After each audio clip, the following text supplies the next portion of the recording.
Yeah, but from what I remember, UpC is actually not a member. And it goes a long way, but now bringing your attention to the teams And win rate at Red Church, also at Ever Slipping Town as well as China. Yeah, he will be coming up first for sure. Yeah, I mean he's shield, but you know what? And we are heading into the match. Chong-I just having a mad dash towards the Gardener at the center, which is UpC, that player that has replaced Registry because of the hand injury. Now heading that bubble hit so quickly at the start and rotating to the corner house story, but there isn't any survivors. Very good start for the Hunter, actually, I would say. Yeah, very fast hit too. Oh my god, getting the drop hit down. It's a very good start, like what you said, Chocho. Already 2 hits in less than 30 seconds. Chong-I's on fire. Definitely is. Now breaking that pallet so that he only have a small pallet to work with. That shield will be generated. Now Chong-I is not urgent at all. So we'll see whether the hit registers once again through the pallet. But the pallet stun happens onto Chong-I. Very excellent mind game from UpC now. We'll be able to contain here probably another 10 to 20 seconds before I believe he will see the down here. This is a very short pallet that we're working with now. Chong-I will get that hit onto the Gardener. Cypher's not enough. 1.5. Wow, and the bling wasn't even used, right? So that's a great start for Chong-I. Still has the bling to hold on to catch up with the survivors in the middle game. But yeah, the Cyphers, barely enough like you mentioned. It's only 1 minute in after all. A 1 minute plus. And Gardener, UpC, right? With the Gardener shield in the beginning. And yeah, I would consider that a pretty fast down, honestly. But while all of that's happening, SXY as the mercenary, using the first pad, coming in to rescue. Yup, successfully rescuing before half. Now UpC is trying to dive towards the corner area of that Fade Gate. Yeah, I don't see a possible second rescue here because if they continue rescuing, they need more time to heal each other up, which will hinder the Cypher progress once again. Now 2.5 Cyphers is... The Cypher's actually on a standstill instead of being decoded now. Yeah, it's actually on a standstill. You can see the rotations happening, so maybe the Priestess might consider... Yeah, he's doing the rotation now. Probably to the other Cypher, or maybe trying to do a second rescue and stealing it from Chong-I. Oh, but I definitely do see the Priestess portals being used. I believe 2 portals have been used here. Very safe rescue and body blocking for once. Now UpC trying to cut it out and trying to find the second portal that Priestess actually placed there. I'm not too sure where it is, but UpC will be able to get that shield. The portal is right there, but he's unable to get in. Unfortunately, a pallet to work with here, but the blink is still available now. But doesn't even need it. We'll get that hit through that pallet, and there he goes. Yeah, very nice patience by Chong-I there, just waiting, practically just stood there and waited and predicted that he will put down the pallet, getting that hit, doesn't even try to move forward and backwards. Finally, UpC gonna be the first one out, the Gardener's out, it's gonna be 3v1 now. The last Cypher has a little bit of progress, but Chocho is only 1 Cypher being completed so far, but a lot of progress on the second and third Cypher. Yeah, they definitely have to try to play out the mid game. Right now, Mercenary is that liability that they have here. Half health with only 2 elbow pads. Chong-I has so many dashes plus a blink. I can definitely foresee a possible blink happening just to get that down onto the Mercenary. Now Cypher is still very slow progress. Yeah, very slow progress. And the bling, like what you anticipated, is going to hit SXY. It is going to go down pretty soon.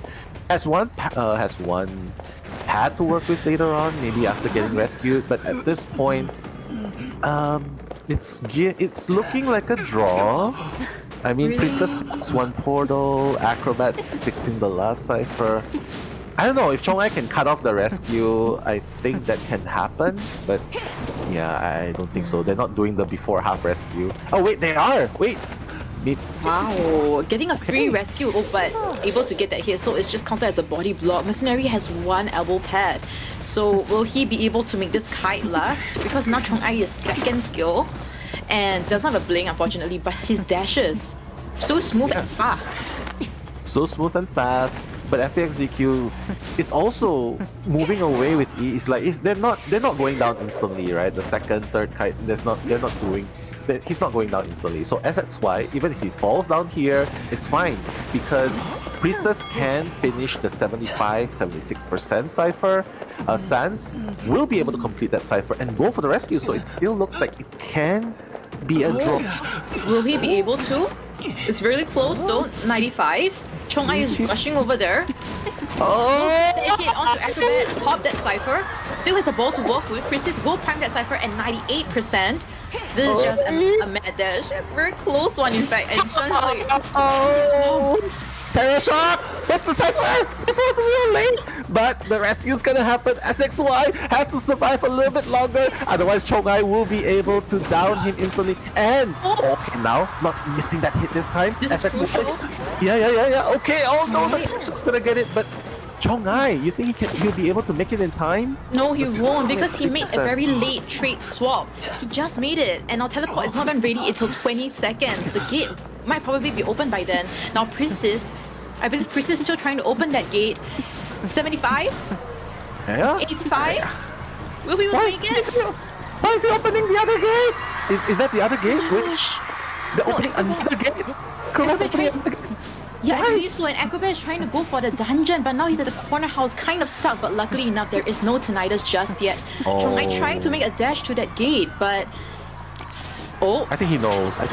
Oh, okay, yeah, it's a draw. For sure. Priestess is just gonna go out, and Acrobat still has a bomb to help him get to the dungeon. So it looks like first game, Cho, a draw. wow, a very close one. Dungeon is Detention, opera singer. I guess you gotta take that risky ball. Meter. Of course, I hope it's 487 because 9. for that center. It's hey, let me see. It's 11. The Wilding. She wants that presence. I believe so. Now, having a mad dash towards him. He's gonna get on the board. Dongshi's just gonna ignore him now. 9G is in front.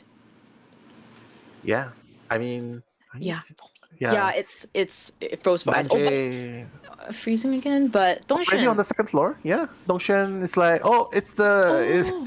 Yeah, she has a gun. I'm not messing with that. So he's gonna change to the other one, which is the Wilding. I'm not sure if he should be chasing the Wilding. 11's not up on the board yet. Maybe he should get up before it's too late. No, he actually got up the board and he went down. Dongshin just baited him on the board, but luckily enough, he managed to jump over.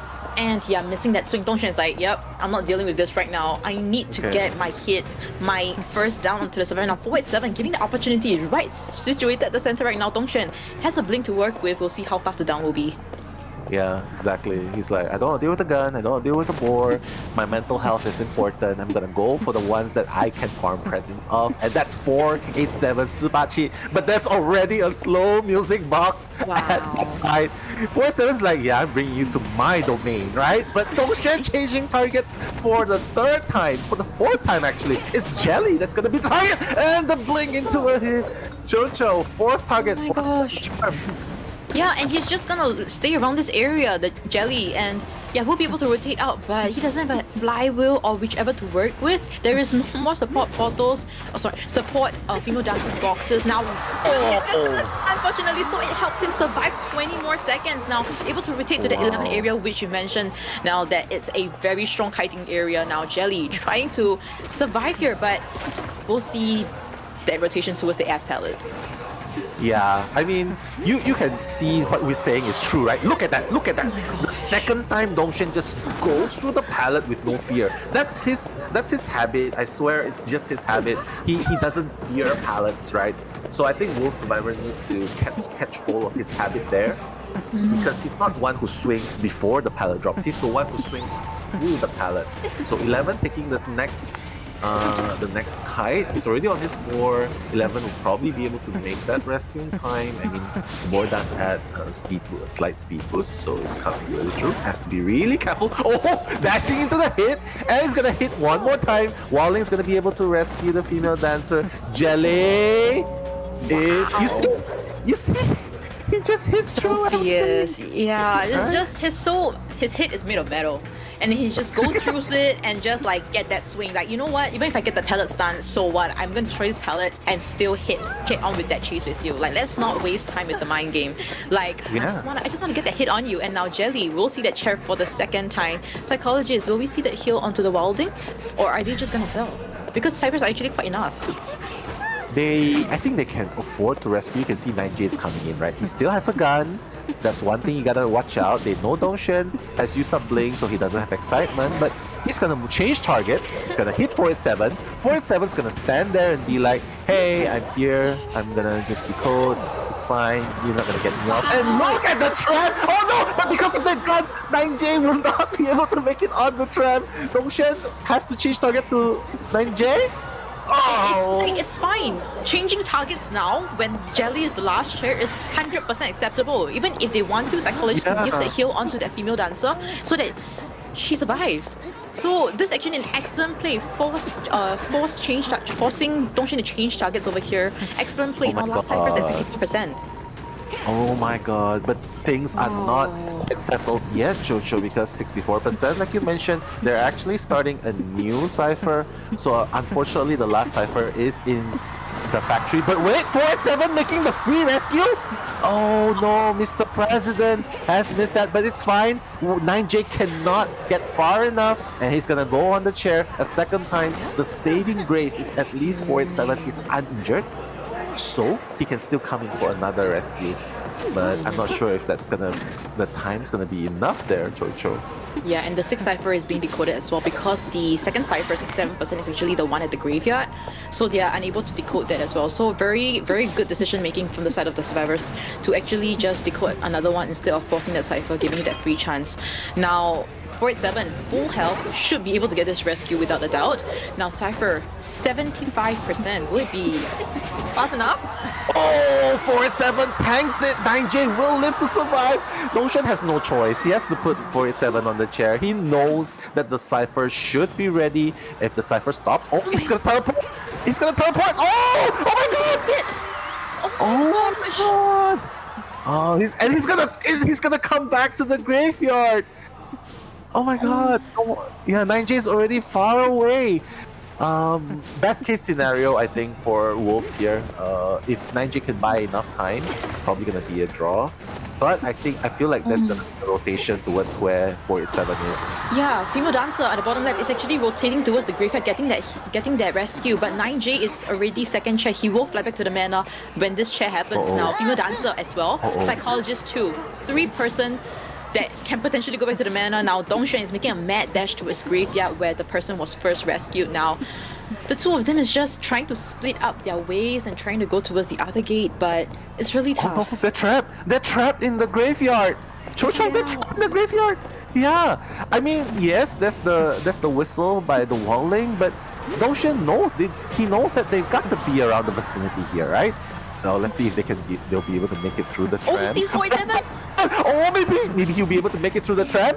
487, 487. He's gonna run through. Oh, There's a Dongshan. pallet there. Fortunately enough, there's still a pallet to work with. All right. Yeah, I think it's gearing towards the draw here again. I mean, 487 as a psychologist, and we all know psychologist is not the best player. Oh, the tram! Mr. President, how dare you knock down the boss? Oh my goodness. At least he got hit after downing, right? They'll be so mad if he actually got hit. But the teleport forcing them out. Oh, wow. Forcing the Walling out. Jelly's not out yet. Oh my goodness. Dongshan. Does he know? Can he sense? There's a tinnitus. Yeah. Jelly. Why you stand up? No. Jelly. No. Now, Psychologist is going to open the graveyard gate from the bottom left that we're seeing that Jelly trying to buy out time here for his teammate. I think it should be a draw, confirmed tie here at least already. Now, Jelly has nothing to work with other than a ball. Now, this ball and the the dungeon is at Geisha, so... What is he gonna make this play though? If Jelly makes this happen, he'll be so crazy. If he can run to the gate, if he can run to the second floor and then jump down and go straight to the dungeon, that would be super epic. Okay, that would be epic. That would actually be epic. Now, that would probably be the MVP play from Jelly. He has no, wait. He has to wait. He has to wait for the speed boost, right? He has to Yeah, wait. but He the has speed boost needs to go now. towards this area though, not that area. Like he needs to be at the opposite side of the pallet. Yeah. He's gonna try and run. He's gonna try and run for the gate. The ball. Miss your swing. He needs Dongshin to miss that swing near enough for him to pull that ball, but now what will happen? Again. Oh my god, the cat and mouse, I can't stand it. I can't stand it, guys. This is so Jelly! That was the one opportunity he had because Dongshin won't be able to because of the long But the forced target change of targets. split grasp, right, of the game from the early games. But everyone has borrowed time. Check, everyone has borrowed time. Dongshin that on because right now we're heading back to the game. Right, guys, the moment you have been waiting for. No more D&D references. Dongshin, the first hook. The second hook is still available, catching up to Wolves 11. 11's just trying to missing that hook. 11 lives to tell the tale. Yeah, it's that. Yeah, and now 11 trying to kite. Dongshin is gonna be hot-headed here once again. Go for the rescuer. You know, the sole tight turner in this team. So seems like a basic hit will register regardless, and he still has a hook to work with. Yeah, I mean, the hook again, it's still on cooldown. Wait. If he misses, it's always on cooldown. Oh, the bees are gonna help a little bit. Dongshin, okay, he's like, oh, I thought you're supposed to retract the bees after the first time, but nope. I guess I'll have to hit it out. And well, 487 using the bomb, the white bomb specifically. He's going to make that rotation away. So Dongshin has yet to find one person on the chariot. Let's see if 487 will be that person. Oh, I'm missing the second one as well. So that's pretty good. Wow, 487 short bomb into the pallet. Drop and Dongshin into the blink. Oh my god, there's so many things going on. But there's a trap here. Oh my gosh! Was it not communicated that there was a trap there? Because Mercenary was there initially, and and we see an instant down on 487's acrobat. Dongshin will chair the acrobat at the back gate area, front gate area, and now will the Mercenary come for the rescue? He only has one elbow pad to work with. He owes it to 487 to rescue him. You know what I mean? Because you're right. You're definitely right. Communication should have been there. There's the first trap there, and I guess it also answers the question: does the trap suck you out of the trap? I guess that answers the question finally. I think probably one rescue, a full blood rescue. Ciphers are barely enough though. Jojo. Yeah, so 11 is just loitering around the area with the position that he's in on the bottom left that we're seeing. I don't think he will come for this rescue at all now. And everybody else seems like they are working on the cipher. Yeah, 2 of them are working on cipher. 11 is just running around. And yeah, the last 3 ciphers are being worked on by the last 3 survivors. Dongshin has blink in about 35 seconds, and we'll see how this will play out. Yeah, definitely have to see how this plays out. 487 is gonna die with regrets. Because it's like, hey, I didn't kite that short. Why am I dead in one chair? The hunter's not even anywhere nearby 487, right? It's not even anywhere nearby. But hey, the attention is on Jelly now. Seems like Dongshin's next target will be the aeroplanist. Let's see if he's able to catch up to the sneaky aeroplanist here. Okay. Yeah, he's not a full presence yet.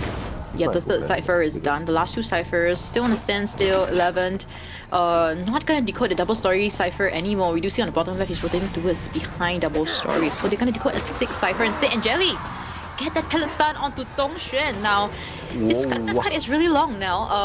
Up until now he still hasn't had a single hit. Yeah, I mean, Jelly is just so confident. He just knows what's going on. Yeah, just look at that control as well. It's like he just disappears. And the flywheel. Oh my god! Jelly got there. He's buying so much time, and maybe that's why 487's like, yeah, it's fine. You got Jelly to do the second kite, and that's gonna keep the ciphers up because Chocho, while all of that's happening, another pallet slip. Yeah, how many times are you gonna make Dongshin eat the pallet? Oh. I mean, now you mentioned, right? They understand that Tongshan is so metal-headed that he just goes through pellet like there isn't anything. So, finally, getting that first hit registered onto the aeroplanist. The last cipher is at 70%. It's being worked Wow. on. So, yeah, it seems like by the time Jelly downs, the cipher will be enough, and there is still one more rocket to work with. Wow. Oh, missing as well. Jelly. Jelly. Hey, Jelly God. MVP survivors for sure this round, Yes. right? Ocean has yet to get him down. He's kiting. Wow. This is crazy. Okay, he's finally gonna hook. Gonna hit, but the Cypher has been primed, it's been popped, and the late game has happened. 9J is already at the gate. Both survivors are going towards their respective gates. Feels like a very strong draw here, I think. I mean, Mercenary still has a tight turner. That gate is at 52%. We have to see how they potentially, drag things out such that they could play that end game. Now, 9J trying to kite around this last the fourth stop area and still has quite a lot of bees as well as the flywheel to work with. I don't see an insta down unless a misstep does happen here. Yeah, just Tongshan just trying to slow down the entomologist with that hook and will. Ayo. Oh my god, that was so good. Yes. That was so good. Yeah, the flywheel was supposed to third one and just continue running around there, right? So he wouldn't get trapped. In this game number 2 will change things, how things might play. Flywheel on everyone again. It seems like the trick is just to. All right, And Chocho. let's go. Chong Ai just going straight for that center. Sunsweet is around that vicinity in a double star area, but Toy Merchant, will she? Oh, It's so hard to see. OMG. Did she it's manage just. to put it? Oh yeah, she managed to, but she's breaking line of okay. sight so that Chong Ai can't get that hook onto her now. She plays 2. Wow. I think that's a strategy we long forgot, right? It's like you put it on both ends and you can just jump and keep rotating back, right? Because there's no there's no roller coaster in the middle to help you transition to the other side. And it seems like Toy Merchant also heard the trap being placed, right? So she's not gonna go up and jump down just to get that free drop down hit. Now Toy Merchant will get that basic hit, and it seems like she's running back towards her jumping board. But if she won't have enough time, she has a flywheel though, but I don't think it will be enough. Oh yeah, she did.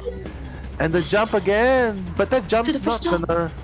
Yeah. It won't matter. She'll be able to fly inside and take the first stop. But Oh my god! No, she's just gonna jump down. Yeah, very wise decision. She knows that once the hook comes in, she might not be able to. She might get terror shock from that as well. Oh! What? Oh my god, auto aim! You saw it too, right? Yeah, I saw it. It missed. That's the power of Gamekeeper right now, right? It is, yeah. You hook forward, but somehow it swerves. It swerves 30 degrees to the left and hits. So. Yeah, unfortunate situation that we see there. But is anybody coming for the rescue though? Maybe. I think. Wait, is Gatekeeper coming in? There's no one. Maybe they're planning to sacrifice the Toy Merchant, like how they sacrificed, like in the previous half, they sacrificed 47. Upsy is here, but Sans is making his way closer and closer. But do you think he should commit? I don't think he should commit. I think they should just focus on decoding here. Yeah, it seems like they did though, because 3 ciphers done already and the other 2 is being worked on. So yeah, Upshi is giving that to Nidus and also the pressure for Chong Ai. Chong Ai might chase him, but we did see Jelly play using the aeroplanist and kite out the Gamekeeper. So is it gonna be a deja vu moment again that's happening, or Upshi might be that liability that we're seeing here? Yeah, the liability, right? It's I don't know, man. 3v1, the ciphers are 3 ciphers have been done. Okay, 3 ciphers have been done. But the 2 ciphers are very crucial in the very end. One is almost being done, but Upsy, he's playing with fire here. If he hooks here, it will be a terror shock. And he was a big butt. Probably should have just used it to run away just now, right? I think he should have just used it to elevate and just zoom away. I'm not sure why. Yeah, I'm not sure what happened, but What? registers. And Upsi able to quickly react to that, but the distance established is not much. And the fly will just on top didn't negate anything. The hit will still register regardless. So very interesting play coming from HHDG. I think there was a little bit of nervousness as well as hesitation, but regardless of all that, the last two ciphers has progressed so much, even though the kiting was not too long. Oh my god. Yeah, that's crazy. And now to rescue in the basement, I'm not sure if SXY can make it. I think Because he can. that's infinite hook now. That's infinite hooks now though. Yeah, but it's on cooldown. It's on cooldown, so it's still fine. He'll get that rescue regardless. But would it be a double down situation? And the cipher is on a standstill at 93 for some reason. Because the Prospector was doing the fourth cipher just now, so now he has to run all the way to where the Gravekeeper cipher was just now. Oh, what's going to happen? He's not gonna make it in time. He's gonna fall in the basement again. Exactly. And nobody will be at the cipher as well. 93%. Aeroplanes is somewhere out there down on the floor, and Sunsway is still making that rotation to that last cipher. So, who can come for the rescue? Will the rescue be made? Are they just gonna pop immediately? I think they should just pop and try and settle for the draw. You see, that's what they're gonna do. Yeah. Because Aeroplanist has no borrowed time. Oh, that's another thing! Aeroplanist has no borrowed time. He can only rely on his exit path. And look, Chong-ai is already heading towards where Sans is. Maybe Upsi can come and rescue? How?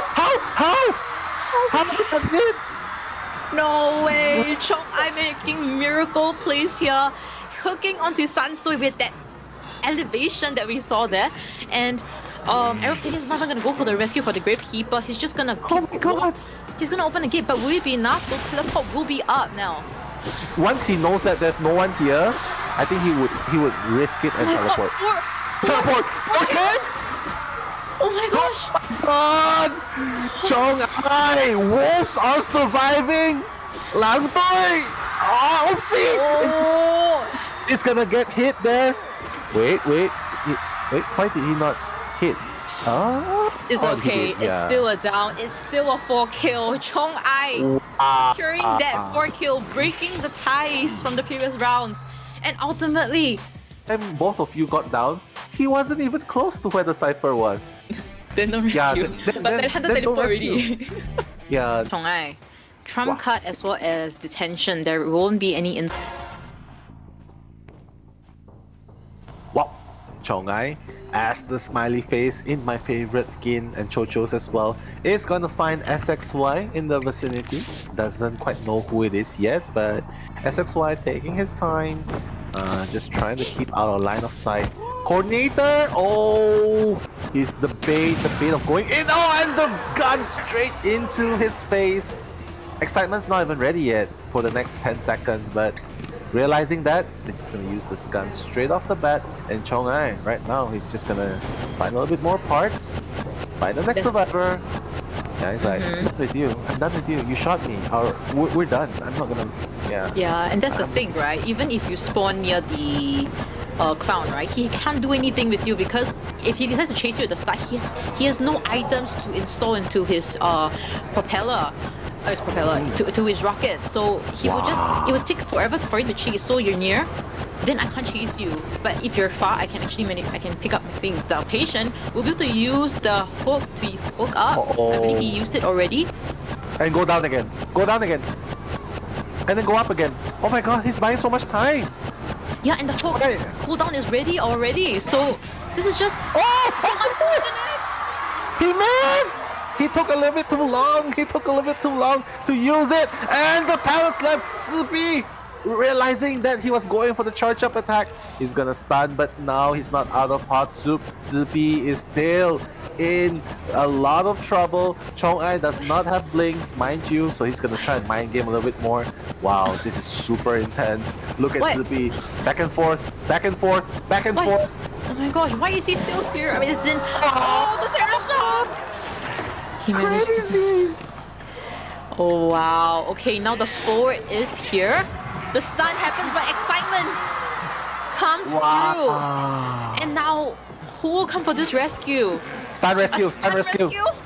Okay, no choice. He has to go for that.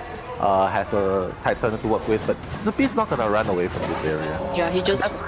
Yeah, it's looking super bad for FPX.ZQ here because, yeah, they're wasting too much resources trying to help here, trying to help to be here. Like, I don't know, man. There's still 3 ciphers, and forward is not exactly the fastest decoder.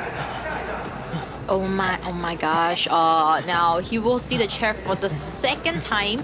You know, ciphers initially was like 3 ciphers, but then because of the excitement and the stun rescue needed, it kind of sped things up for Chong Ai, and now he's looking into a more favorable situation for himself, and he only at least need a 1 kill, if not a tie, and if he gets a 3 kill, is GG's already. So now AXIZ will be able to get this rescue successfully, fortunately enough, and now Zibi trying to kite it out, and AXIZ is not even gonna body blocks. Yeah, it's super hard. Everyone's injured. Forward's gonna come in for it again, but it doesn't really matter. He already put him down. Oh my god, yeah. There's no more football to work with.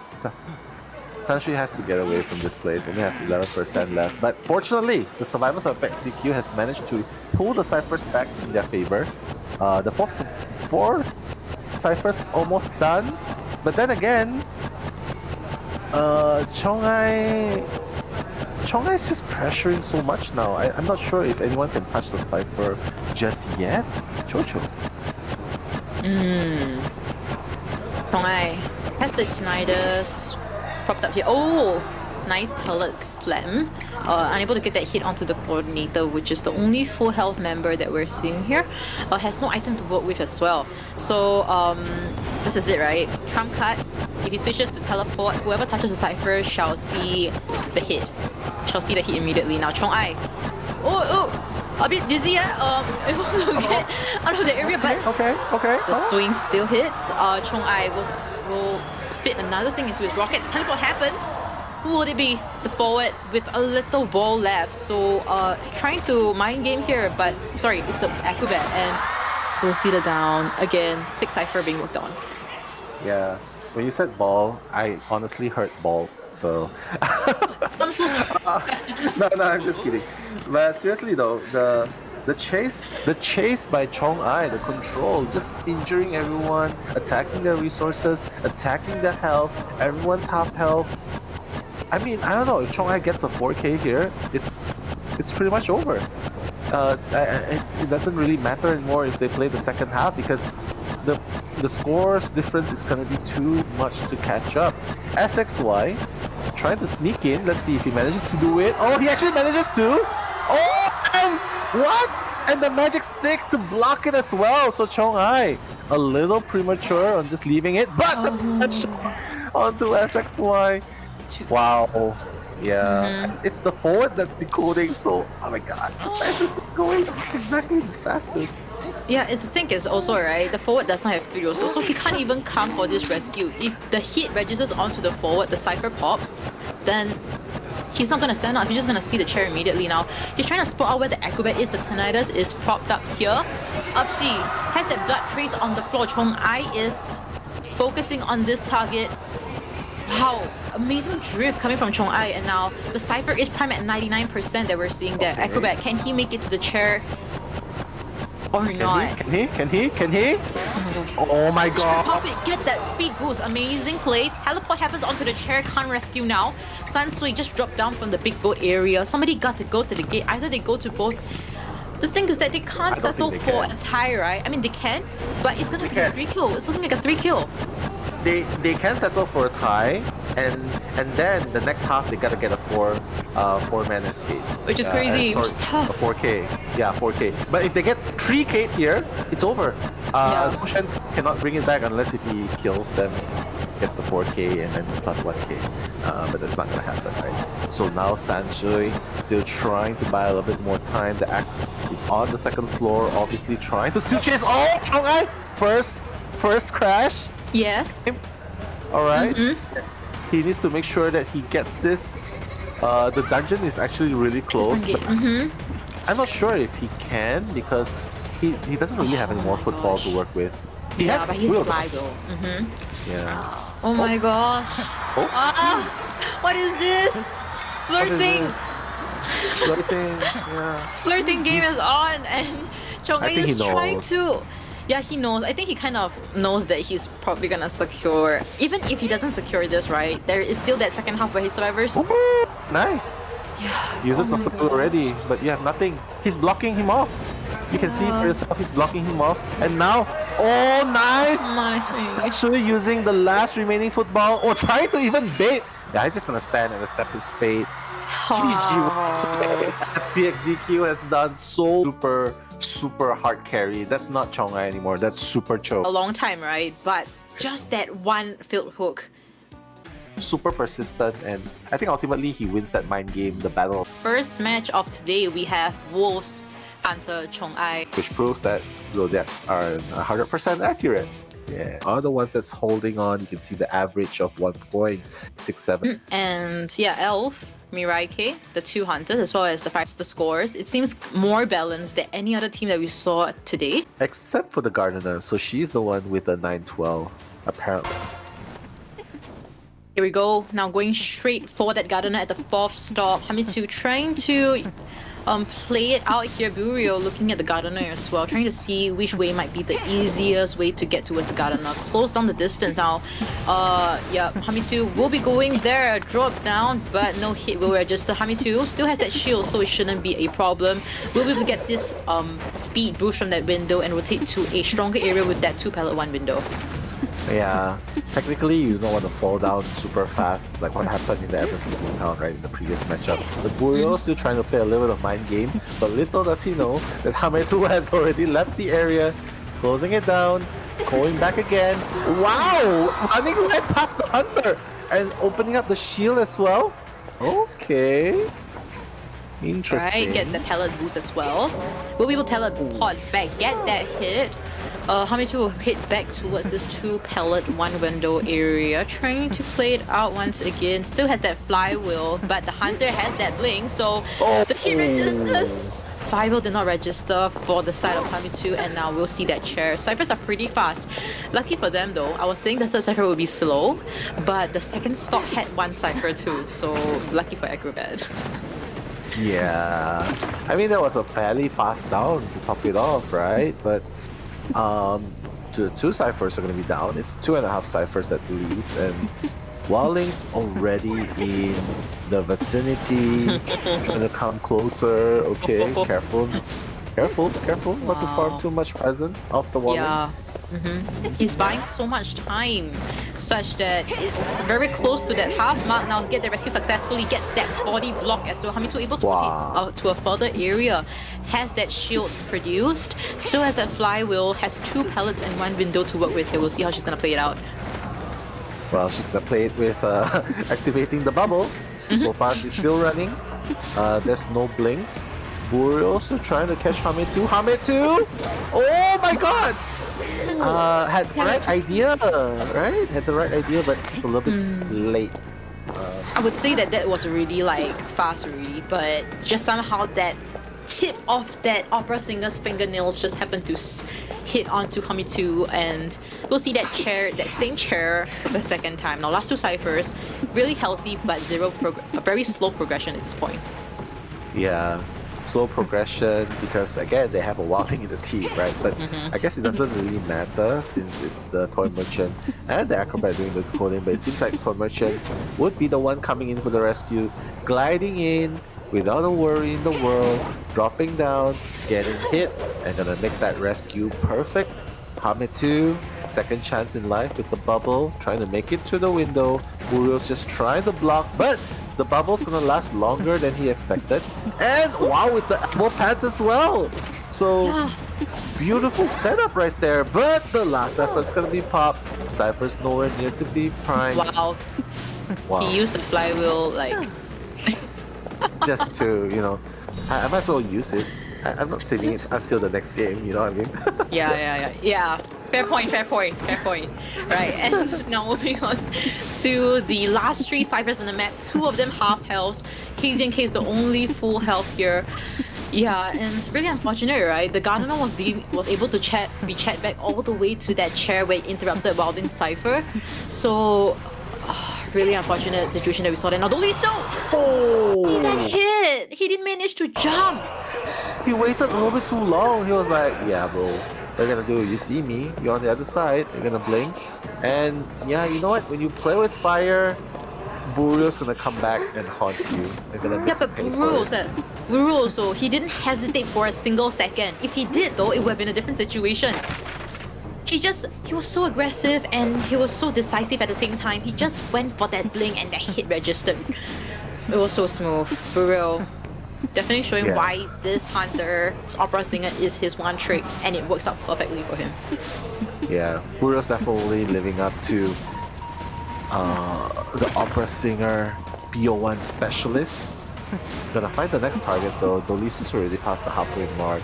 So unless Zeta does anything different to change the outcome of this match, feels like Scars is probably gonna take this one.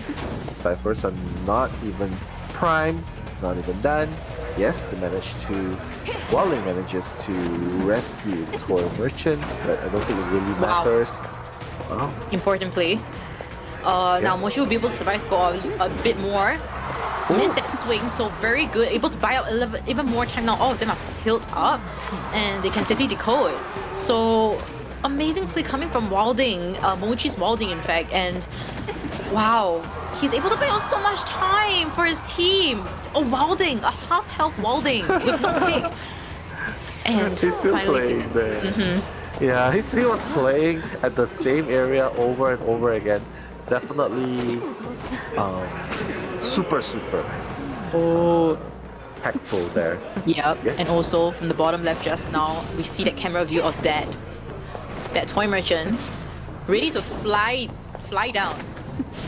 Right, once the Cypher is primed. Now Acrobat is just forcing that Cypher almost 90%, will be primed soon. I believe this rescue will happen before half as much as possible.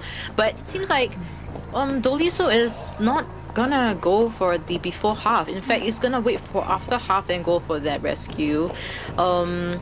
Whether that's gonna bite it in the back later or we gotta wait and see, but flying down will land near the chair.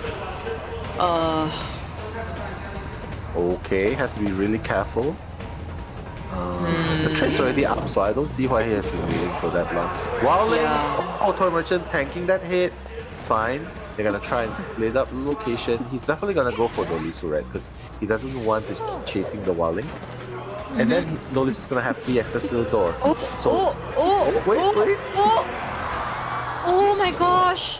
We'll be using his teleport and now trying to run towards the Toy Merchant. Okay, luckily there is nothing to work with there.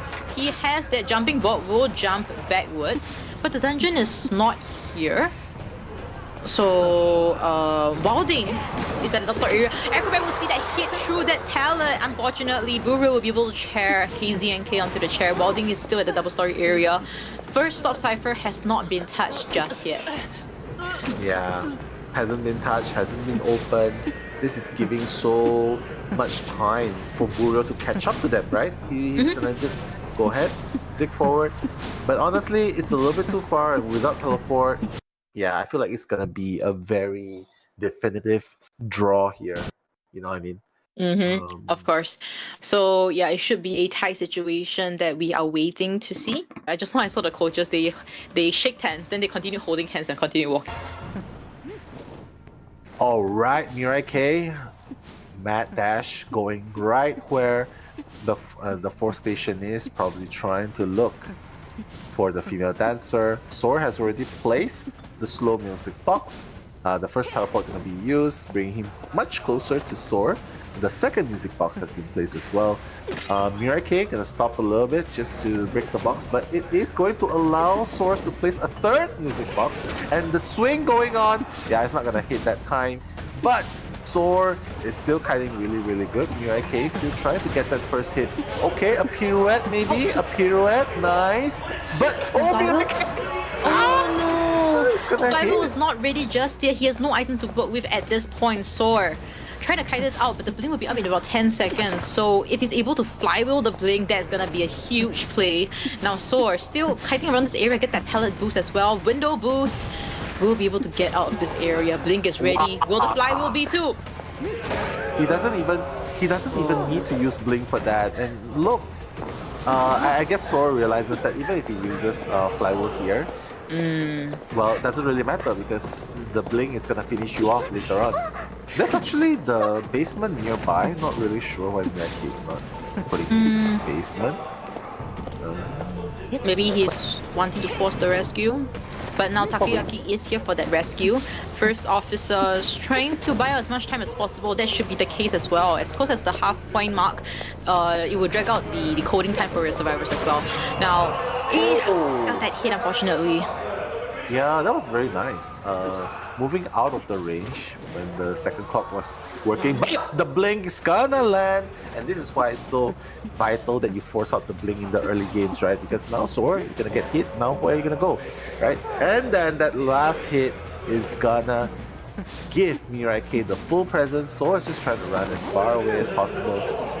But coming into this game, looking at the Cypher's progress, Jojo, pretty good so far.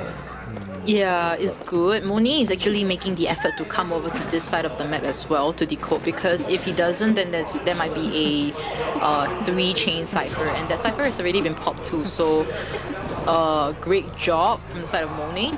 Able to swap and get nearer towards the chair, but Miraki has that teleport. Did that. Moni able to run towards there, but seems like Miraki won't be able to stop him this time around. The Tecton is in effect, and Prima Dancer will get that hit again. Yeah, Prima Dancer unfortunately will be falling again after rescue. Mind you though, Scars does not have the last cipher yet. Right? Does not have the last cipher yet, so definitely needs to see what's gonna happen here. Yeah, Jojo, SOS. And yeah, first officer is healing up, but Marvelous, from the last time I saw him, he was decoding still. Yeah, and now metaphor is remaining 0, so he has nothing to work with too. Shinami is the only brave soul decoding the behind double story with nothing, in fact, because the board is almost used up and he has no second item. How come he doesn't have second item as well? Because he was at the first stop, he could have opened the chest, so how come he doesn't have a second item? Quite curious. Maybe I might have missed out something. Now he will try to kite this out, will get that hit unfortunately, even though the flywheel has been expanded. Nothing to work with really at this point. Now has a pallet, but the hit does not register through it. We'll be heading to the other pallet at the side, but will it help him extend this kite a little bit longer? It seems like it won't be the case. He will see that down once again. Now, last cipher is at 50%. First officer is holding on to 2 items, or he just swapped it. He has a perfume in his hand. Novelist is the only person that's decoding. If Miraki wants to be aggressive, he could potentially change to a teleport and hit towards the novelist, which is the half health at one of the last few ciphers. So Miraki trying to spot out Takoyaki, the notification has been sent to him. Unfortunately, now Takoyaki trying to make it towards the chair safely. Will be able to use that watch. Not too sure where the perfume went to. Almost primed though, 90%. 95%. The second watch has been used. Now the swing registers successfully rescues 99%. All of them has 3, so when the cipher pop, they will stand up. Shinami has that hit. Will will make a mad dash towards the first stop, and 2 of them still not the hit. Yeah, oh my god, oh, he's gonna get on the trap! But the roller coaster is gonna leave without the passenger. Beautiful use of the blink. But Jojo, looks like we might see a draw here. Yeah, we will see a draw, which means that a confirmed BO3 once again in our second match of the day, and the board giving that to Nidus right in front of Miraki. Miraki is going to destroy it, and yep, the gate will be open soon. The blink has already been expanded. Even if you change trump card, it won't be ready. Teleport, I mean. And yep, the gate is open. The 2 of them is there, and that secures the tie in that second half of our match. It's definitely that Zeta is able to salvage a situation from a possible. All of these teams, right? They're super strong. They made it kind of prepared for that gamekeeper. Very standard build as well as a trade from the side of. All right. Lati utilizing the first hook and the second hook probably to close in the distance. Gonna catch up to where Hametu is. There's no expense putting down the pallet first, buying a little bit more time. Mind you though, Hametu is not exactly the best target to chase first, simply because he has the hooks to rotate to the second floor of the two-story. But Latte seems to be doing a good job isolating Hametu away from the two floors. So let's see if Hametu will be able to continue the kite. Oh, already. Oh my god! He used the. What? Alright, for my 5.5 became a 6.5. Hamitu will try to kite all the way there, but the hook will be up in about 2 seconds. Will he be able to make it? It seems like it will be since the hook is on cooldown. Now, 3 ciphers are being worked on. Entomology started a little bit too late because I think he needed to rotate from the center, so that makes perfect sense. Now, Patient still has one more hook to work with. I believe he might use it there at the double floor area. Oh, no, he's just gonna drop down. So, let's see. Oh, he knows he's gonna blink through! What? Oh, highlight! What? Oh my gosh, that was so scary! A horror crows game indeed. Right? The crows appeared. So, this was so the unlucky. It was I think it was the hook. The hook had this thing, right, where after a long while, he will the spawn the notification will pop out in front of the hunter. That's why he was able to know the patient's location and he dropped down hit there. And patient was as a patient, you don't know that happened. You won't know that happened. And oh, that was terrifying. If I was patient, I would. Dude. Where did he come out from? Bro, I thought I was playing against the gamekeeper, not Sadako. You know what I mean? Like, huh? What happened? What? But that was crazy. Nobody would have expected such a fast down. Patient. Yeah. Hamitu and now Mochi. I'm not sure when he's gonna come for the rescue. He seems kind of near. It seems like he will be coming for that rescue. Any support coming in? Yeah. Oh, he misses, hooks the chair instead, and now the novelist as well. Trying to buy time. Wow, the super support coming in. Why did he not keep going in? Oh, he managed to block. Nice. Kazuneko. Nice blocking. Hook's gonna be ready pretty soon. But Kazuneko, not really sure what he's gonna do here. We shall see, because it seems like Kazuneko has something planned. Yeah, he's a very crafty man and he definitely does have a lot of plays, but that hook misses. And he's not gonna hook for the second time. Patient here was it away already. Yeah, and he misses the second hook as well. So, oh my god. Will Hametu be able to buy that second chance at life? He should really stop. He will. He should probably stop. He has survived. He has. Oh my god. Lati does not know. Lati does not know. Yeah, he does not know. KZNK is giving that tinnitus, so there's nothing he don't know. He doesn't know whether this tinnitus is from the patient or is from KZNK, but it is actually from KZNK. Hamitu has already rotated all the way to the 3 ballot area, heading towards the shack. So oh my god, amazing play from the survivor. Yeah, gotta be really careful though, because Kazuneko is also at half health. Oh, the nice, beautiful rotate, the switcheroo. Oh my god, Chocho, Lati is playing to the trap by KZNK. KZNK managed to make him confused, kind of took his attention a little bit away from Patient, so he couldn't see what Patient went to, and also now we'll be able to get this flywheel successfully. Amazing play by KZNK, very crafty man, but unfortunately the hit registers through the pallet and he will see the chat. But look at the ciphers now. Almost prime. Almost prime indeed, past the 80% marks as we speak. Zeta has come to play, Jojo. No, they're not here to play, man. They're here to win. Take this back home. And this... Oh, now forcing that teleport. Okay, not a full presence yet. The rescue is gonna happen. Kazuneko's already starting a new cipher. Okay. You think he can force a cipher? You think he can force a cipher if that happens? I think he can actually. I really do think he can. But I don't think he will. He's not gonna do it. He wants to play it safe. Yogisu will be slowed down here. We'll get that hit through that pallet once again. Second time in this round. And yeah, 2 of them are actually forcing a step on the bottom left. We do see it there. I believe it's the patient and the novelist. Now Mercenary is gonna come for the rescue. No tight turner though. So yeah, Mochi's really ready.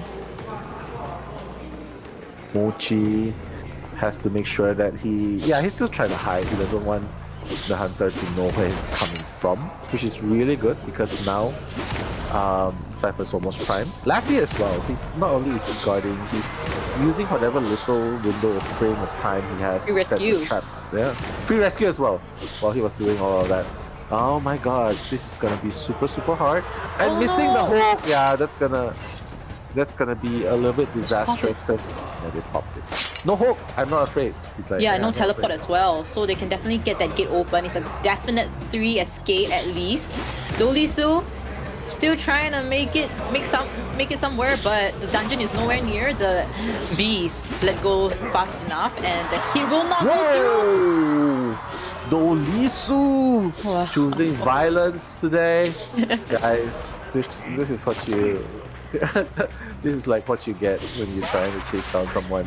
You get And the pallet hit. slam Amazing by play. Dolisu.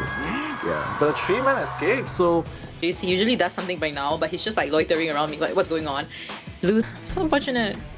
yeah, I agree. Like ultimately, Oh, and quite a few flywheels only. right. Alf coming in first hook, trying to bring the distance a little bit closer. Alf with the second hook as well. You see that Shinami is already rotating away, already places a catapult down there. If he comes nearer, he's gonna jump all the way to the second floor. Alf's not gonna break the catapult. Let's hope it doesn't come back to haunt him later on. But Shinami is already far from sight. And the gliding happens all the way to the other side. Now, distance established is very far. Now, Okay, still going on. Yeah. Putting a trap first, doesn't want. Oh my god, the hook Oh. is gonna hit Shinami. Shinami cannot rotate around this area anymore because of that one trap. And this is why, like, the buff on the frame of window is definitely helping him. He has time to his traps and then hit. Oh, okay. The trap onto the catapult. Oh my god, this is so annoying. It's like, I'm not gonna waste time breaking it, but I'm not Here we gonna go. give you time too. the second time it's gonna be accurate once again. Okay, it's gonna hit the novelist instead. Now, oh, you see that notification once again here. Now, Shinami trying to kite away from his teammate Cypher. Actually interrupted 2 of their teammate Cypher, so the Cypher is slightly slower than we like to expect. Now, Shinami. Elf, you know, he's just gonna put a single trap at each palleted area now. Shinami! Wow. Shinami! No, he's gonna go down. Yeah. He's finally gonna go down. Although not as spectacular as how Lackey did it in last game. But very respectable though, because now he's avoided that crucial place, you know what I mean? He's avoided the 2 floors in the factory. So probably doesn't have to face a rebound kite or a hard chase when it comes Yeah, to but- this game later on. But definitely this starting game is for sure better than the one that we saw in the first half. But Sor will come for that very safe rescue. Shinami has nothing to work with, no jumping bots to work with. We'll see whether they decide to go for another rescue or just sell. Focus on decoding, because Cyphers right now is not enough. Yeah, definitely not enough. Shinami gonna get hooked back. And this is so scary, right? You don't know if he's gonna hook you, if he's gonna hit you through it. One thing's for sure, Alf is pressuring not just the rescues, not just the players, but he's putting himself in a very good position where he can come back and forth. Obviously the last cipher, the cipher and the mid-gate's not gonna be important. But the forward, oh wait, he bumped into the pallet. Let's see if he's able to make this rescue successfully. Takoyaki. No terror shot, no terror shot, please no terror No shot, terror no shot, terror no shot, no terror terror shot. shot. Terror shot. Close. Takoyaki. Terror shot. Oh! He's just waiting. He's farming him off. Yeah, but he managed to get the body block off. So that's good. Shinami. Oh, he missed! Opportunity. Windows of opportunity for Team Scars. Forward's gonna help put down the pallet for him. Yes, the Cyphers are now excitement. Shinami will eat that hit. Now Takoyaki, if he's able to position himself a little bit better, he might potentially come for that stun, but it seems like it won't be the case. They want to play it safely. 2 Cyphers. Actually, the last one's at 88% on standstill right now. Sor priming at the 99% one. Yeah. It's not over yet. It's really hard to determine if this is gonna be a draw, a 3 escape, 3-man kill. But Takoyaki gonna get hooked back in. Not gonna hit yet. He knows that he needs to buy time until his trade is back. Oh. But this is the part, like, you know, Scars knows this. He knows what Al's plan is, and quite frankly, he doesn't mind. He doesn't. Scars doesn't mind if Takoyaki dies here. You know what I mean? Oh, and the fight back. He's like, I'm not going down without a fight. I'm gonna drum into you. Yes, at least gotta struggle a little bit, you know, instead of just getting a down, you know. So, yeah, it should secure that high situation in this second half. Of BO3. But looking back at the match stats, Chocho. I think Elf definitely had some measures made, like some preventive measures made. 3 9s on majority, on those 2 on the left, and we... All right, folks. Let's make some noise for Tracy. I see a lot of people loving that there's a mechanic here. Alf is on the geisha. He will not be going straight for the mechanic, but he seems like he has set his sights on one of the survivors out here at the hospital. It seems like it is Shinami that made his way towards the birdcage, just transitioning thoroughly. Probably because the mechanic's in there. He's going to try to kite for as long as he can while he's still outside, but forced to go inside the hospital. That's a little dangerous now. Able to go out. Nice grappling hook so far. Yeah, amazing plays from Shinami, negating every single chance that Elf could possibly get that hit on. Now, Shinami's already in the area, but Elf dashing through will get that hit, fortunately, and forward! Wow, what a long stun. He actually saw it at the peripheral vision. That buys so much time. And now they're rotating. Shinami has priority for hospital. Sor is also here, but note that there is a mechanic bot. So let's see who Alf will try. It's so easy to lose a target here. He sees that the mechanic spot is here, but he's going to follow the blood trails of Shinami. Yeah, successfully manages to find the correct person here. Now Shinami trying to go towards a better kiting area. Now we'll use his last hook, we'll expand his last hook and enter the shack area. Hopefully there's no basement here. Yeah, it's in the hospital. So Shinami now using the pallet, unable to get the blink, but he goes through the pallet, able to get it eventually. That was actually a dicey situation if Alf didn't have that backup butterfly. So now, you know what? It's all calm for Alf for now. Again, he just wants to hold on to this lead and just tie things out. Great start for Alf, able to down the patient. And as Chocho mentioned, they have 2 tide turners. Sor seems to be the one for the rescue. And Sor is already here as that tide turner as well. So we'll get a successful rescue onto Shinami. Hopefully no double down situation. Run separately, and Shinami got that butterfly. So we'll be able to sustain for a little while, but not for long. Yeah, he was able to dash through there, unable to stop the dash. Alf able to get the last effort. Not at full presence yet, but at least he's in another area of the map here. Goes for that butterfly, just buys enough time, but it seems like they already have their last cipher working for them. Plus, Ford still has some football, so it's looking okay. Yeah, Elf got a little lost there. I feel like he could have been patient for a moment.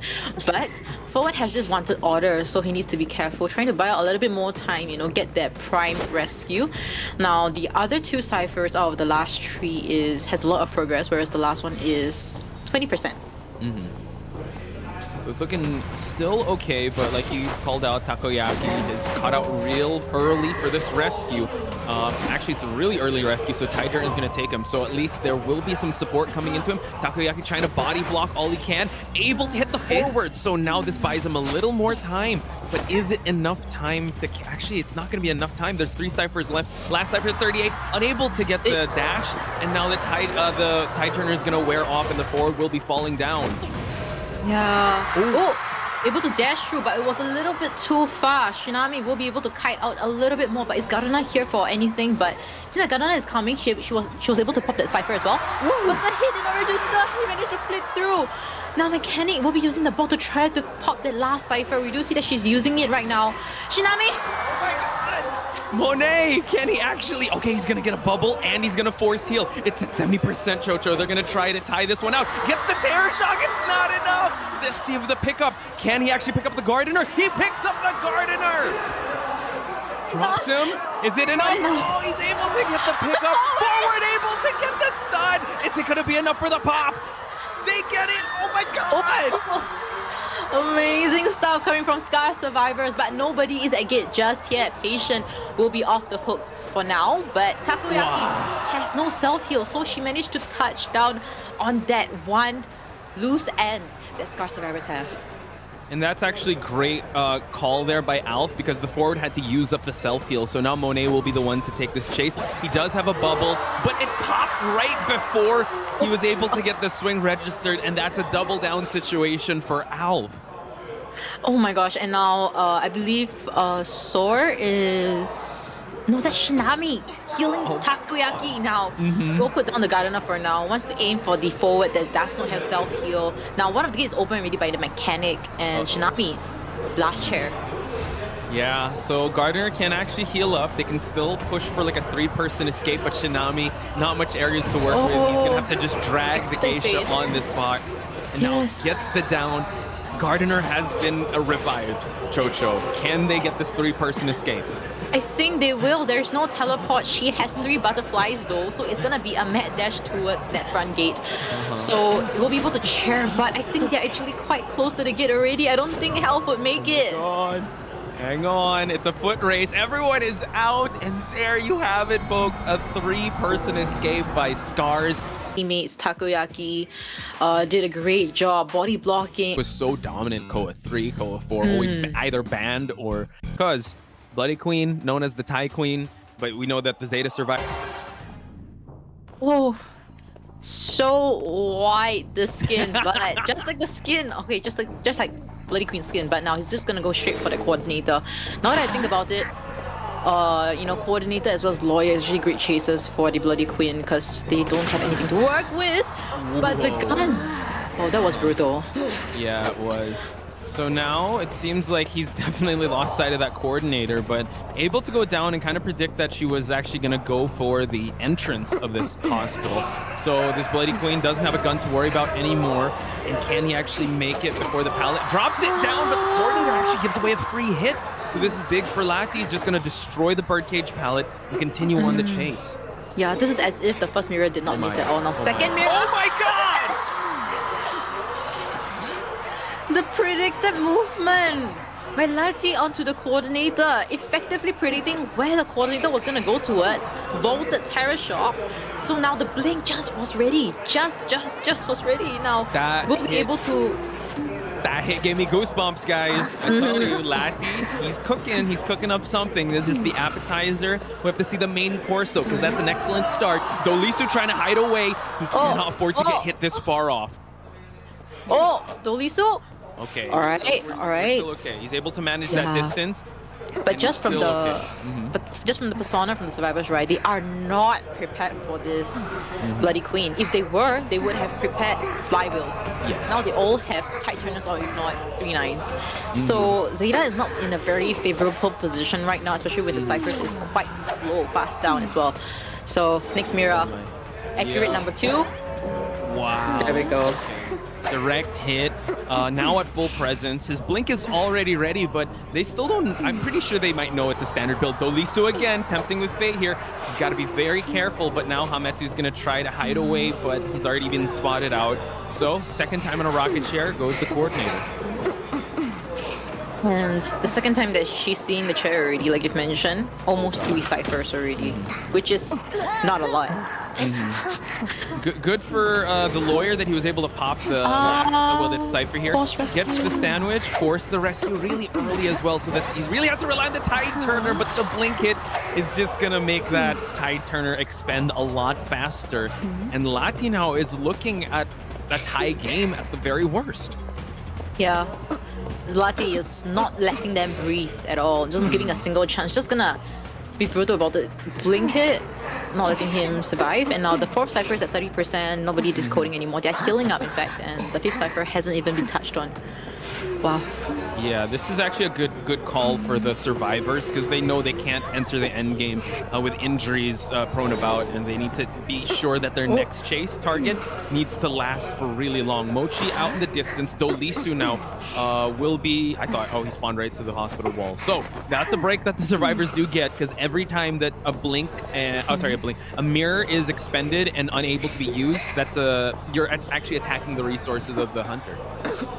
Yeah. So, Mercenary will be in front of Lati right now. Half health, 3 elbow pads, so we shouldn't be seeing an instant down. Hopefully. Sure about that? Okay, there we go. Sure. Oh, but his hit might still register though. It's enough. Oh gosh, he might have to use another pad. It's chasing him down.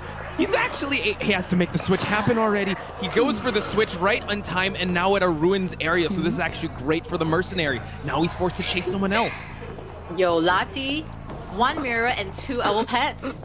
Yeah, I think it's more than enough. Like, it's definitely worth that 1 mirror. Yeah, that's actually a great way to attack the resources. Lawyer, at least he was all healed up, gets the mirror hit. Dolisu now dropping down. Let's see if he's able to actually catch the Lawyer. Oh, wow, he actually knows that the Lawyer's going down, so able to actually spot the tracks out, but he wants to know where the next Cypher is moving, so now Kazuneko is put on notice. Oh. Right, so the 6th Cypher is also being worked on. KZNK will be the next target here. It's full health, 3 rockets. Shouldn't be an instant on situation. He has a mirror now. Let's see how accurate it's going to be. Okay, Lawyer also found an elbow pad, by the way, forcing the jetpack to be used. He's kiting in the statued area. The mirror is still here, so a sandwich hit is going to happen. Everyone is injured. Lati now just has to take his pick and hunker down onto 1 survivor to continue on his streak here of downing survivors. But the other survivors are healing up, Chocho. Yeah, you know, it's just a very tough situation that he's putting them in. If you decide to decode, you guys won't have a person that's full health to come for the rescue after KZNK downs. And he poofs into the hunter. And we'll see that chair for the first time. But one of them half health, actually both of them full health now since they've both healed up, but the Cypher is on a standstill. Yeah, it's too separated, and I think combined they can pop 1 Cypher, but they have to start a whole new one. So Lati waiting for the mirror to actually be off cooldown, and he's gonna spot out. Actually, no, Mochi goes in early. He uses the elbow pad, but the mirror can chase him down. Ooh. Able to get the mirror hit, and now Aeroplanist is out and about. He's gonna have to make that switch happen.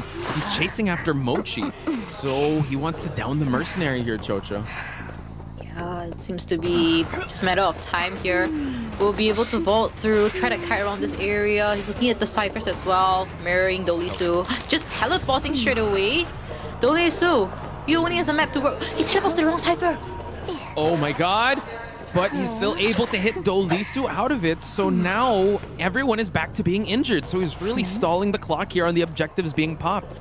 So now he's trying to walk back to trying to teleport. He goes into, he makes the switch happen inside the hospital. So everyone's actually just running around here. So yeah, I definitely gotta trust you next time. Let him cook. Lati, his mirrors are so accurate. Now, he's in make use of the pellet boost there, but wow, you can still see the ground. He's still able to down this. The aeroplane is second chair. This kind of trades a bit of objectives to be taken, but you have a basement here, Chocho. So Lati really not playing around. Mercenary can make the rescue, but it's very dangerous since the last Cypher is still not primed just yet. Yeah, and Lati made the effort to cherry all the way inside, making it a very tough way for them to even come out. Now 70% on that last Cypher. Lawyer should be the one decoding. It should be hopefully primed by then now. Whoa. What? Oh my god, Mochi. Was it intentional? I don't think so. I'm not sure. That was not beneficial. Okay, there's still attack recovery, so that's fine. But now Mochi, can he make the rescue happen in time? Oh my god! The mirror was there, but he was able to actually hit him out. Oh my god, Chocho, teleport is gonna be ready. Oh my gosh, it's so close yet so far. Now Lati, let him go. Just have one more person to look to gun for, and that's the Lawyer, Dolisu. He knows exactly where he is. Will this mirror hit? Oh my god, he knows. The lawyer's there. He's gonna have to make the switch happen. The lawyer is actually out of range. But I tell you this, folks, let him cook. He's looking at a 4-person elimination here, and he's able to get it, Chocho. Scott, redemption match, and they made it come true with this 5-0, 8-1 in BO3. Wow. And that's Lati. Sheesh. Yeah. So, SE region, guys, please just drink up. Also, it's kind of so geisha we sing here, but I just want to say his body queen should be that. Putting aside the colors of life, well, we're heading. They are fully dependent on both factions. Note here is this is going to be the battle of the team of. This is going to be the group of hope, HHDG, the team that Miracle of Ali will prevail against HHDG. All right, folks, Ali already in the shadow form, making his way towards the church here. Well, everyone is already scrambled away. D King, scrambled eggs. We're talking about eggs again. But we're going to head back to the broken walled area of this map. Ali just making his moves unknown here. Who is he actually going to chase first? Seems like he's really changing targets here, catching D King decoding, while D King was actually no, it's D King is actually here. Yes, he is the coordinator. D King now has to be very careful since this is a part of the map where no ciphers will be interrupted. Yeah, has to be really careful not to hit the wall as well. But no, D King's gonna land that shot perfectly. Ali taking that first shot by D King, that's definitely gonna enrage the prince there. Okay, not ready for the blink just yet, but teleports to Remnant that he left behind. Able to get a pallet slam. D King buying so much time. Blink is ready, it's gonna be popped. But blink hit, he's still not down, so this still is pretty good for D King. He's got 2 pallets to work with. Pre-drop them. Will buy enough time here, but he will be kiting on a cipher at Graveyard. Yeah, not sure if I agree with the decision to use the blink that early, because now you pretty much have to. Oh wait! Is he going back? He missed. What? He wasn't able to get it. The crowd goes wild. D King, this is a free cipher kite. He's able to drop down the pallet. That cipher is actually gonna pop over at the Graveyard area. So incredible timing on D King. Oh my god, he's trying to go through the pallet as Ali breaks it through. Not gonna happen. Ali's like, yeah, I know exactly what you're doing.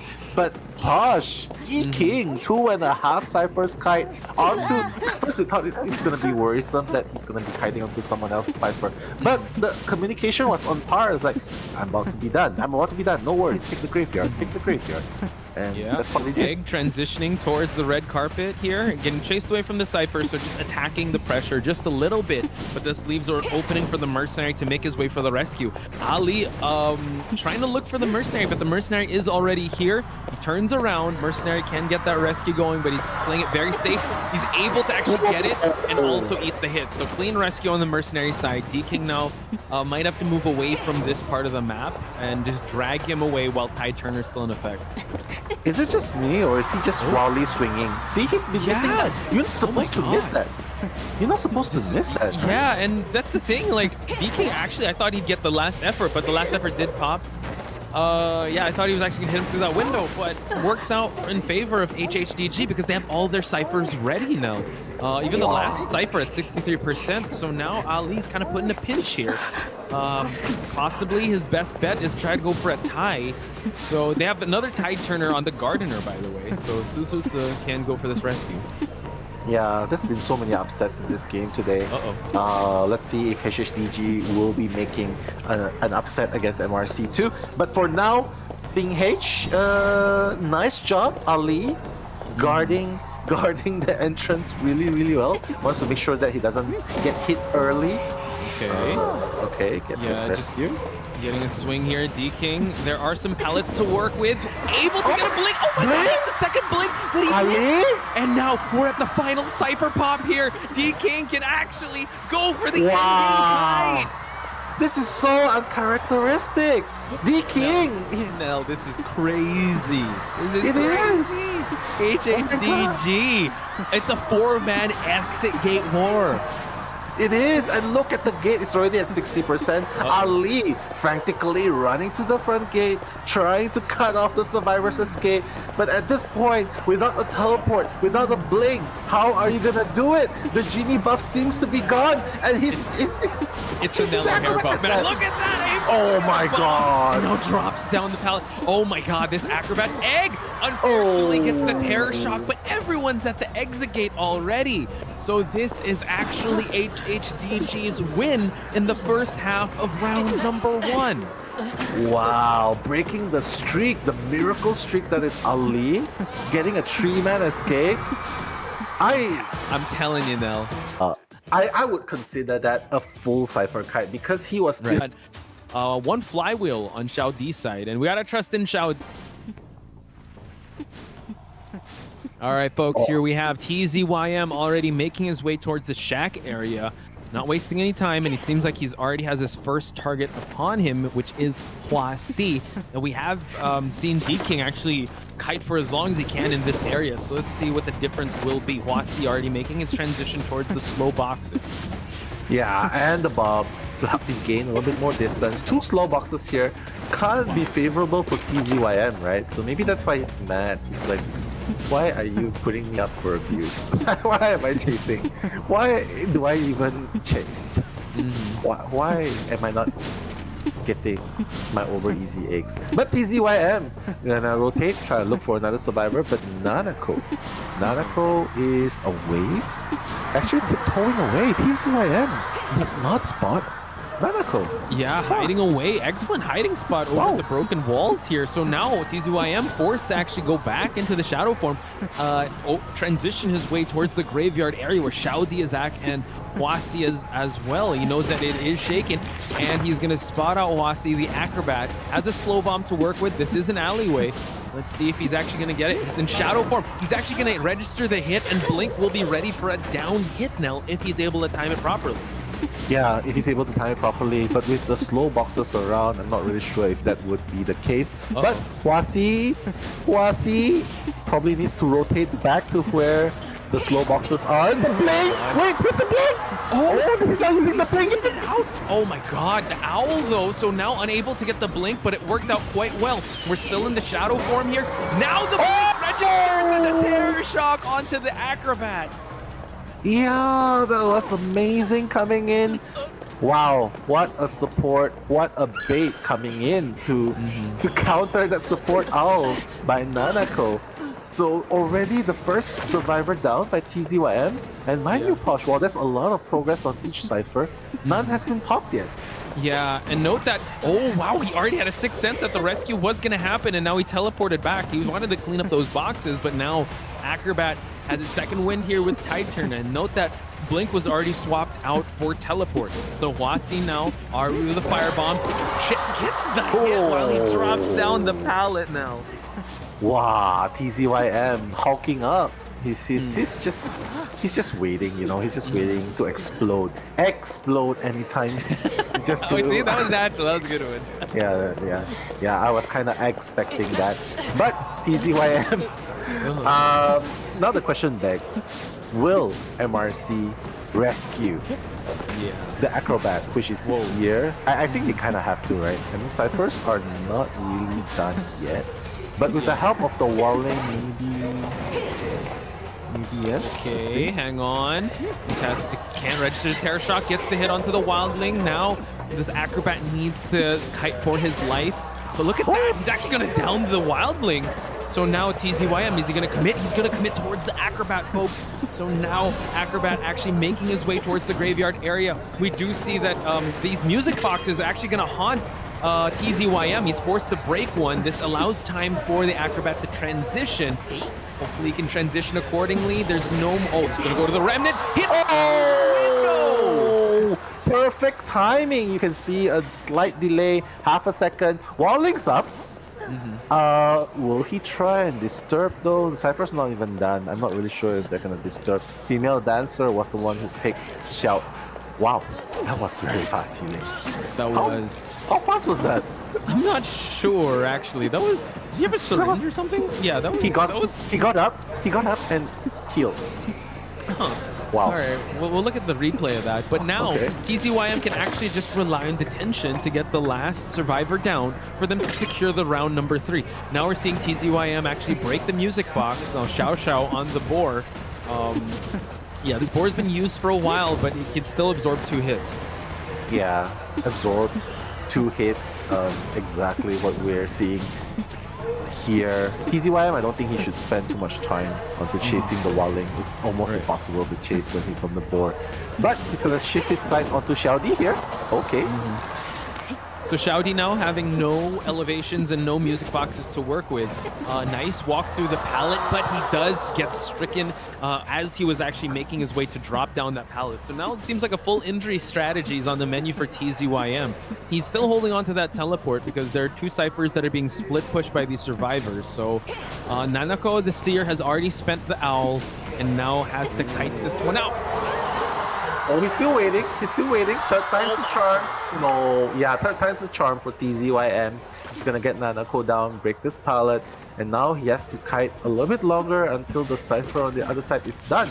But it's only 60%. Not really sure if Nanako will be able to hold out that long. Probably not. But hey, the Walling's ready. He's coming already. He's on his way. So yeah, Nanako, good job not going down instantly against the accelerating Decoding. Yeah. So what's interesting is that the female dancer is actually priming her healing. So we haven't seen the teleport used yet, but he's not going to use it just yet. He's actually going to make his way. Seer's going to be open up for a rescue, and Xiaodi already primed up his healing. So TZYM kind of forced to just hunker down onto the female dancer. The flywheel! Wow. Exactly. Now, oh my goodness, the flywheel, the missed flywheel, and still getting the damage, that's gonna cost him a lot. But Xiaodi, not giving up without a fight, still rotating around this area, probably gonna make it into, okay, making it into the shack. Yeah, he knows there's no bling, Almost prime, yeah. Gets the hit onto the wildling. It's not quite done just yet. So TZYM is actually going to hold on to this teleport for endgame. Hits him through, but that's actually all good because he's going to get that speed boost through the window. But now it seems like TZYM has his sights set on another. Oh, he's actually going to go for the wildling? That's a tough chase. I think it's okay. But the thing is, Walling needs to stay in this area to give him Tinnitus. Because if there's no Tinnitus here, TZYM will just instantly teleport to the front gate. Oh my god. And like you called, Mel, already teleported to the front gate. Xiao Di is actually here and now hiding through, but unable to get it. And that is his second survivor that is down. Now he's just gonna defend this this rocket chair with his life because TZYM just needs a tie to win round number 1. Exactly. That's just the minimum requirement for him to win round 1 for HHDG. My goodness, MRC. I guess they couldn't find the answer to TZYM's opera singer because yeah, that's a lucky guy exclusive buff. Exclusive. Deal a blow to MRC because so far, MRC. So looking at the sponsor, the personas here, they have 3. Alright, TZYM starting things off not with a hook but with a trap, and it's just showing that he wants to prepare. Very, very well prepared. Okay, I take that back. He missed the first hook. Yeah, I actually thought he was gonna make it to the graveyard, but it was the barmaid that was there. So Xiaodi, not asking for him to chase, but he doesn't seem like he wants to go for that. So it seems like Huasi's gonna be the next one. Hopefully not. Okay, he's gonna try to go for another hook, but no, able to turn the corner. So this is actually a lot of time being bought by the survivors, but they aren't focusing on ciphers just yet. Huasi popping already the first of many jetpacks that we might be seeing. So TZYM seems like he's gonna solely focus on Huasi, who's almost actually got caught there, but now unable to. Yeah, this is a strong kiting area, you know what I mean? Like, there's so many pallets here you can work with. As long as you can dodge the hooks, that's gonna buy you a little bit more time to transition to the next place. You only really scared of when the hook is activated. But here TZYM again, he's not utilizing the cooldown of the hooks timing well. Okay. And this actually opens up a lot of transitions from the survivors. So now he's on cooldown, he has the blink, but he has not gained any presence yet. And we see that Aeroplanus has already used another jetpack. He's gonna use the hook here. There is that cooldown, so let's see if he's actually gonna go for another hook, but it's still not off cooldown. So he's gonna go for a regular hit, and now Hwasi makes his way towards the graveyard area. Yeah, Hwasi still has one more rocket pack to work with. TZYM, unless he gets really close to the window, I don't see that he can force Hwasi out. But Hwasi, oh my god! Nice timing on that, but the jet? Oh wow! Force him to use the blink. Yeah. You called it, Nell. That was actually a good answer, but at the end, he actually raised him once again and went for the blink hit, and TZYM making his way towards the the basement here. Yeah. Hwasi, you've done your job well. That was at least a 3 ciphers kite.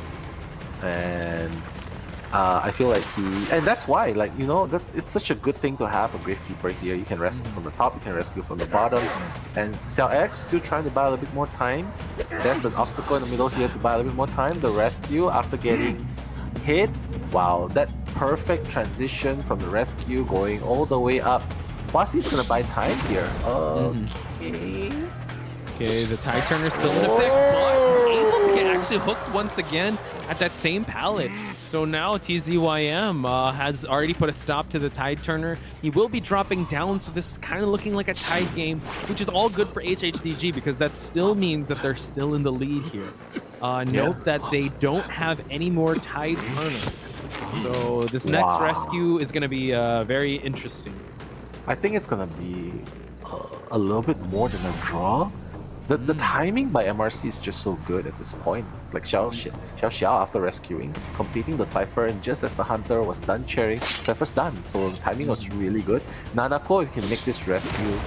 Okay. Whoa, backdoor rescue does happen. So now the silence is going to happen also. So TZYM, while he was being distracted by the Antiquarian, we do see that Hwasi is actually in the graveyard area with all the survivors here, and the Cypher is almost primed now.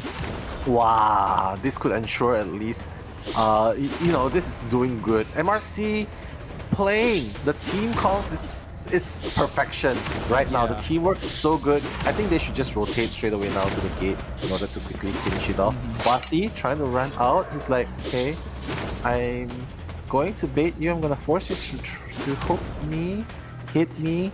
Why are you not hitting me? Okay. Obviously. He's probably going to wait for the cooldown time just so that he can down him with that hook, but this just buys him so much time, but Nanako, he's going to actually try and silence, and also go for that support, like you said, no. Yeah, he needs to support, because one more hook, he can just bring Hwasi down, you know what I mean? So he needs to be the one to stop. Okay, alright. Able to get it! But now the silence! What a play here! But now the down Nell. Still waiting on the feed here, but now he's able to actually get him, and he has teleport too. So this is his last chair. Where's he gonna go? Oh my goodness. Xiao D's here. Xiao D, I don't know if he can actually escape here. The hook has missed, so it's an opportunity for Xiao D to run. Still has the speed, Dublin to work with, so let's see if he's going to run to where the dungeon is. The dungeon is really close. Oh, he's not gonna make it! No flywheel! Wait, there is flywheel, but... That was crazy. The only time TZYM was able to pop off was actually the end there, so now... not going for a chair. He's actually going to chase them out first, but it's kind of dangerous because the barmaid can actually heal up, so... TZYM, let's clean our plate here before we try and go for more survivors. Take him to the furthest chair you can. Yeah, take him to the furthest chair. I think MRC should just be happy to get this draw. Yeah. I mean, obviously they were expecting more than a draw, right? But given the circumstances, I think it's really hard. But the detention is almost over. Who knows? Maybe they want to try and force their luck. But yeah, I guess they're not gonna they're not gonna go. That's one thing to pay attention to. And HHDG, considering how well the subs isn't that huge, right? Game 1, 5-3. Game, you want to play around the graveyard. That's where you keep both 4. All right, folks, our XC not wasting any time already in the wheel form, and like Nell mentioned, we will pay attention to the personas. No flywheels, all broken windows. We have 2 tide turners though, so they really want to go for that really like no man left behind strategy. So seems like he's gonna be changing targets here, going to go for Egg himself. Wow. Egg master. He wants egg for breakfast, probably. But yeah, it's very hard to land a spike, especially in open area. And when you break into human form, the patient can use the hook to gain distance. You know what I mean? Yeah. And now avoiding the trap, dropping the pallet as well, and forcing him back into the wheel form. He's really gonna milk him before he's able to pop that insolence, right? And look, not even a single spike yet. Egg is doing an amazing job so far. Oh, so close yet so far. Egg's still doing a great job. And now he's still holding on to this hook, Nell. Yeah, he is. And look, every single time he forces you out of the hook, it's a victory for him, right? Okay, he's had enough. He wants to open up the extended spike. Okay, good choice.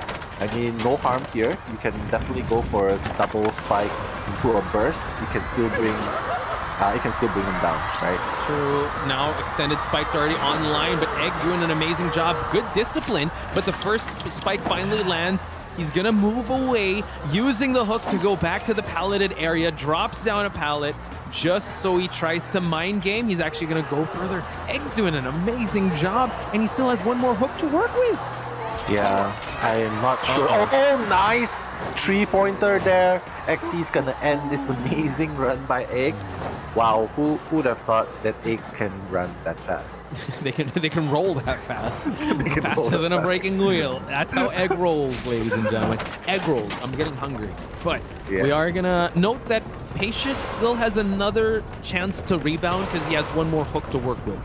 And they have 2 tide turners, so that could definitely play into factor. So we just have to wait and see who is going to make the rescue. Mercenary is already here. Sing H. Hopefully he's going to be able to make it in time, but he does. Yeah, very characteristic. And now Mercenary using the last of it, another elbow pad just to get away scot-free. Egg has to be very careful. Look at the patience on Egg, but no, gets hit right once he drops down the pallet, but it's all good. They have one more tide turner to work with, but Egg just dragging this Hunter all the way to that corner just to make sure that he buys enough time for that last Cypher to be primed. Yeah, that watch would have been nice here, but honestly,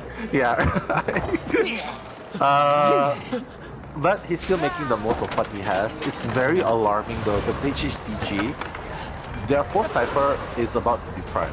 Their last Cypher is already at 50%. So I'm not sure if XC, like, he's being kept in this zone. You know what I mean? He's being kept in this zone. Seeing H, this is actually really bad because he can actually fall down here, Nell. And as you were saying, it's like D-King is now on the way for that rescue. He's not gonna make it! He's not gonna make it!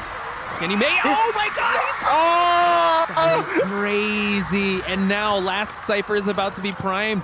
Sing H is down, but does have borrowed time. Susutsu needs to be able to pop this last Cypher just to push for the end game. He can actually do it, but he's being chased away. Oh my god! And the extended spike! And the burst spike is gonna happen.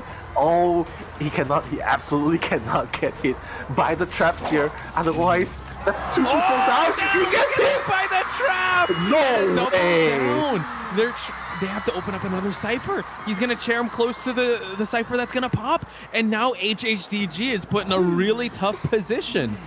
Oh my god, he should go back and abnormal the Cypher, I think. He should. He still has trump card, right? And he does not. He doesn't have detention either. So. Yeah, he doesn't need abnormal because he knows Mercenary is not coming. He knows that. And he knows that Antiquarian is the only one that's full health. But Mercenary's coming. Mercenary's here. And the journalist. He noted. I think he saw it from a distance. Oh my god, it's gonna be another down. Mercenary's the only one left. He's gonna try to pop it. He's gonna pick him up. Oh, he cannot! He He cannot! XC making the comeback of the history! Mercenary has no more paths to work with! One more slow is all it takes! If he hits them... Oh, he needs to get the journalist down. That's it. He's gonna cheer for the second time. And just like that, XC! Rebound! Rebound, reversal, revenge. Look at that. He just pops it just for him to recover. And now we'll see how Sing H is going to play out this end game, because Antiquarian already on the half chair mark.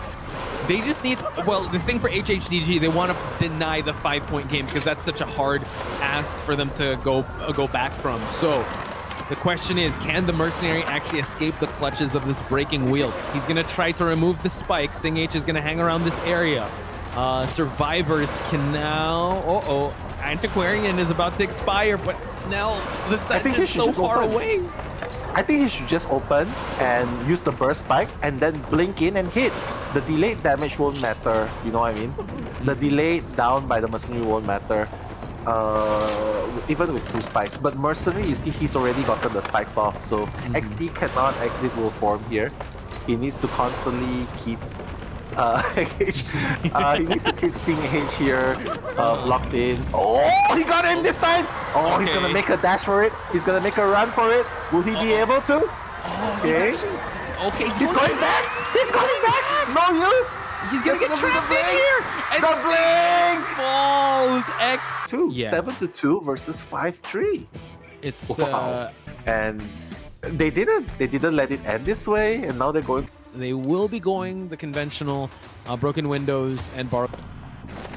Here we go, folks. XC bring out the opera singer in game number 3. Opera singer again, one of the most MVP-ing characters out there, because there is a statistic that most of the Hunter MVPs did gain that status with this opera singer. Susutsu, though, one of the main kiters of HHDG, did win MVP as he kites along. And now we're going to use this window once. Let's see. XC is going to be going through it, and now the confined space is going to take effect. But he does have another window to work with. So Susutsu doing a great job thus far, kiting this one out, using the window, and really just forcing XC to just vault these windows. And he's got pallets to work with now. Yeah, this is very rare. We're not seeing a dashing opera singer. We're seeing a vaulting opera singer, actually. Oh my god, the excitement paying off! Susutsu!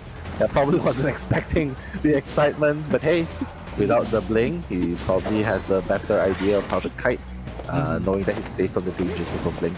Susutsu coming back in, going back out. Going back in, going back out. Oh, and the flip. What a great use of the stick. And now the stick is almost exhausted here. So now he's going to use it to silence and go for actually the window. So doing a great job so far. He does have a remnant shadow here. So he's going to go for another silence. Susutsu buying so much time. Susutsu even knows the timing of the disarm. So how often can you kite in one location just like this? Oh, it's able to get the support. It's the hit though, but this does allow the Antiquarian to actually move on away here. And these windows, man, have been one of the killers for this hunter here. He's gonna use the remnant shadow to. He lost the forward, and now Egg is here to support as well. Wow, he lost sight of HHDG survivors. He lost sight of the Antiquarian. Antiquarian's like, what are you doing here? Focus on decoding. Egg, what are you doing here? I don't want you to be scrambled egg. Oh my god. To take this next kite, but he'd gladly take it because he already dropped the coffin. So he doesn't mind actually taking this next kite and also seeing the rocket chair. But Susutsu is actually in this area here, and I think he got spotted out by XC. Oh my god. What bad timing. And he has presence. He's like, oh my god, 4 presents just from one play. I think he stuck around this area a little too long, and Balmer didn't mind taking that next kite. He does have a coffin. I don't think, he didn't even transfer the coffin because they haven't seen each other. They saw each other real quick. But now, a lot of injuries now. Not looking too good. Could this be the play that XC's looking for? I'm so flabbergasted, you know. Like forward coming in for the stun, but stingy with the ball usage. The stun wasn't even close enough. And giving presence. Perfumer is gonna come in. with the perfume. Probably waits until the perfume's almost gone just to render the injury. But look at this, in the blink of an eye, everyone's injured. One person's on the floor. What is going on? HHDG falling like domino stack. Yeah, they start out so strong, but Exy is really able to find one opening, and now he's not letting up. Now it's the Perfumer's time on the rocket chair. Everyone is out and about, so they're not healing up. Sing H has to use this football. He cannot afford to get down here. It seems like he's going to do just that. And Balmer is the only one with a tide turner, but he's already injured. So Exy is just monitoring this area back and forth. They actually have their last Cypher. So let's see how they're going to play this, because they need to heal up before they can rescue. It's too risky. That's true. And this all happened because everyone was so eager to be around to support, I feel. Like, Embalmer was caught at the wrong place. He has no business being there. But, yeah, I mean, ultimately, the HHDG survivors have been able to recover. It seems like the Perfumer can get rescued if they time this correctly, but oh my god, he's actually getting himself known, and now Egg is also here. The last Cypher is so close, yet so far. He gets hit. The rescue, it happens. The tide turner as well, the last effort being popped, but that's gonna buy time for the Cyphers to be popped. But it's the fourth we're talking about. The Cypher's not fast. It's not fast enough. Oh my god, the tide turner. They're gonna have to just plain pop it. They have to pop it correctly here. Egg. Oh, he's gonna try to go for the last. Everyone's up. Oh, they pop it. Except the Embalmer. Elimination, but the Embalmer does not have his coffin. He gave it to the Antiquarian. Oh my god, and this is so frantic, man. It's frantic. It's such a weird and awkward pace that I would dare say that, oh yeah, he doesn't even have teleport here. So now can they actually make a mad dash, all three of them, to the exit gate? Because that's going to be huge if they're able to do that. Sing H is here though. Sing H is here. I think they know. If it ends in a draw, correct me if I'm wrong, if it's a draw, MRC will have the upper hand, right? Yeah, they still have the upper hand. But that just means that the hunter has to get a 5-person or a 5-point game. Wait. We have to see. Okay. Hang on. He gets the rescue.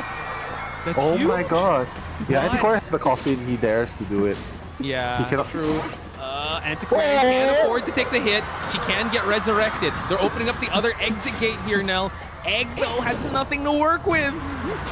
Oh my god, he's gonna go down. If Egg dies, the coffin... Oh, wait, the coffin's actually near the dungeon. Yeah. 3 escape? 3 escape? Oh, they're able to get a 3-person escape. And now Antiquarian's already here at the beach area. Oh no, It's right 3 there. escape? Oh 3 escape? They're able to get it. Oh! He's able to get it. Oh god, HHDG pulling off a miracle. You pretty much sealed yourself with... Okay, that's... We see a tie in the second half of game number 3. But ultimately against a Night Watch and the Wind Vortex. Alright, ladies and gentlemen, the Night Watch coming into fruition. Itacults assemble because yeah, Itakwa, your king, is here. Your king and queens of this world coming to the chase. He's still wondering who he wants to chase. Finally gonna decide on the shack. Gonna find... Who's that? The lawyer. So the lawyer is actually taking this... I mean, this is actually a great chase for Xiaodi. Like, he definitely want to take this, right? Because he's constantly looking at his map. He's not going to get mind gamed by the hunter. And he's dropped the pallet already. He's already spotted that he probably has confined space. So Xiaodi making another rotation around here. Note that he can just vault whenever he wants because he does not have Terror Shock, but he's also facing up against a... Oh my god! The Seer Owl was so on point. That builds a little more presence here, but this just makes it all the more harder. Xiaodi not trying to transition. I will! Oh! Wow. Yeah, it doesn't really matter. TZYM has that presence of mind that he's gonna use. So I will. Xiaodi already off. Trying to circle again. Should probably be very careful because there's a confined space. Getting pulled. Missing? That was so close, but now we're gonna see the wind use, able to vault through the window, and now he's gonna try to close the distance here. It's actually closed! Xiao Di! Oh my god, TZYM able to down the lawyer. So yeah, he was kind of hoping that the confined space would wear off. It was just a couple seconds off. So now TZYM, first survivor down. Not too bad, not too bad. No ciphers have been popped, but it's almost a 2 ciphers kite. And yeah, I mean, I am not sure what's the plan with having a seer and the lawyer in the same combination. Lawyer, yeah, you can agree he has a really good kite, but when the windows are blocked, it doesn't really matter. Oh, Xiao gonna be pulled back. Oh my. And now look, he can actually dash in, and now the lawyer is actually can't make his way towards the window, unable to get the hit though. So TZYM has to use another wind stock just to pull in both survivors. He hits the mercenary. This allows Xiao to make a rotation. So now it might be a double down. He's gonna use another wind force. Xiao Di needs to survive, goes through the window, another jump. He can't make it through. He's gonna get sucked in, and now gets the hit. Double down now. Wow, and they all died at the same place. Oh my god, will this be the game that ends MRC's run? The dominant run in the group stage, losing only 1 game to GG? Wow, HHDG. Yeah, HHDG with a hope and a prayer. TZYM, clock is ticking. Once the lawyer's out, the tension's gonna be in, and the tie game is even more possible. So now is the mercenary gonna heal up to try and rescue? Someone's already here. So he gets the rescue, he's unable to see it. And now Watsi uses the gun. And now they're gonna have to support this kite of the lawyer. Yeah, gotta support this kite for sure, because if it's gone, it's gonna be so hard playing for the double. You know what I mean. It's gonna be so hard playing against. Oh wait, okay, the pallet, but wait, what? Trying to go for a swing. Yeah, same here. But now we see. Oh my god, the coordinator here just trying to buy as much time as he can. I actually thought he had the hit going on there, so now both ciphers are moving accordingly. TZYM might be forced to just go for the coordinator, I'm not sure, because Xiao Di has made so much distance already. Yeah, he's gonna block the window off. Huasi needs to make sure that he sticks to Xiao Di as much as possible. Okay, making it through the window. And they pop it! Oh my god, she's vaulting the window back and forth! What amazing strategy! And now, TZYM... Xiao Di! But Xiao Di! Oh, it's primed! Wrong direction! Someone needs to be at the windows now. Yeah, don't forget though, he still has a teleport. Look at Wasti! And now, all 4 survivor endgame. Can he clutch this one out? He's still trying to look for Xiao Di. He has teleport to work with. The exit gate is being worked on by the mercenary. It's counting down. Xiao Di needs to survive a little longer, but he gets sucked into the wind. Oh my god, the flywheel was baited out. Can he chair in time and teleport now? He can. TZYM brought the claustrophobic. I think he brought the claustrophobic trait, which means the exit gate was slow. Oh my god! He opens the gate! Oh my god! Survivor in! Can he get the seer? He's gonna be so important! MRC!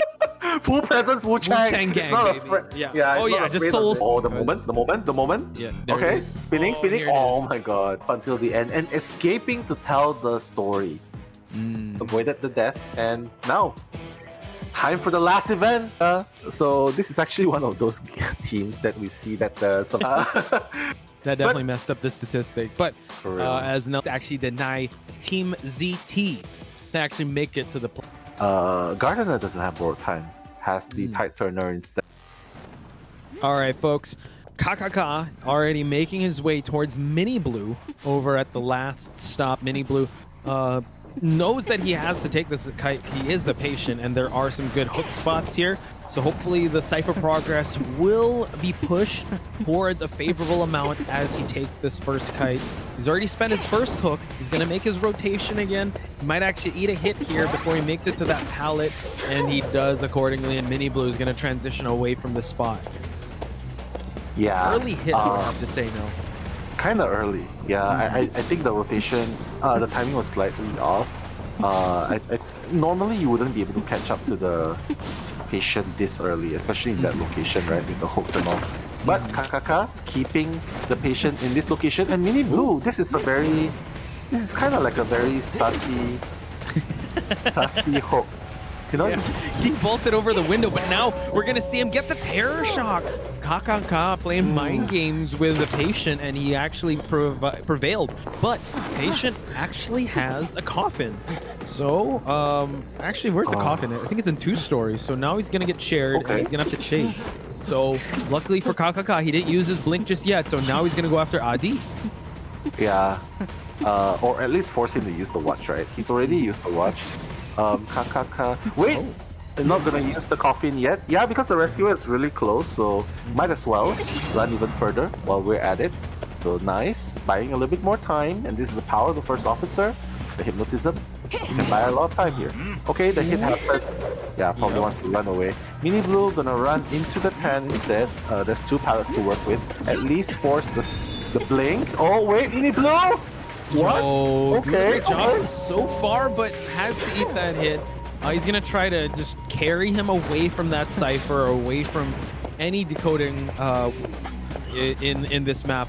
So now they will rely on the coffin here, and he's gonna switch. So not able to use the blink, but he's gonna teleport straight to the coffin just to secure another down. Actually, does the final down of this patient. He has the bubble to work with. He's gonna try to block out the vault here. So now patient needs to work at this area to provide as much time as possible for his team to get get decoding, but the last effort does pop. Too fast. Yeah, that was too fast. Unfortunately, the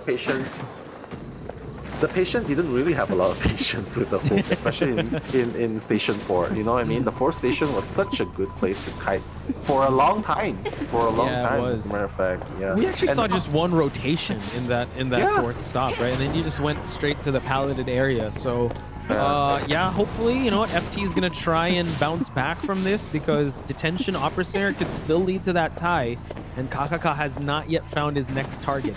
Luckily for him, though, 3 ciphers still remaining, and they haven't worked on their last cipher just yet. Yeah, this is definitely not going to end with a draw. There's no last cipher, like you pointed out.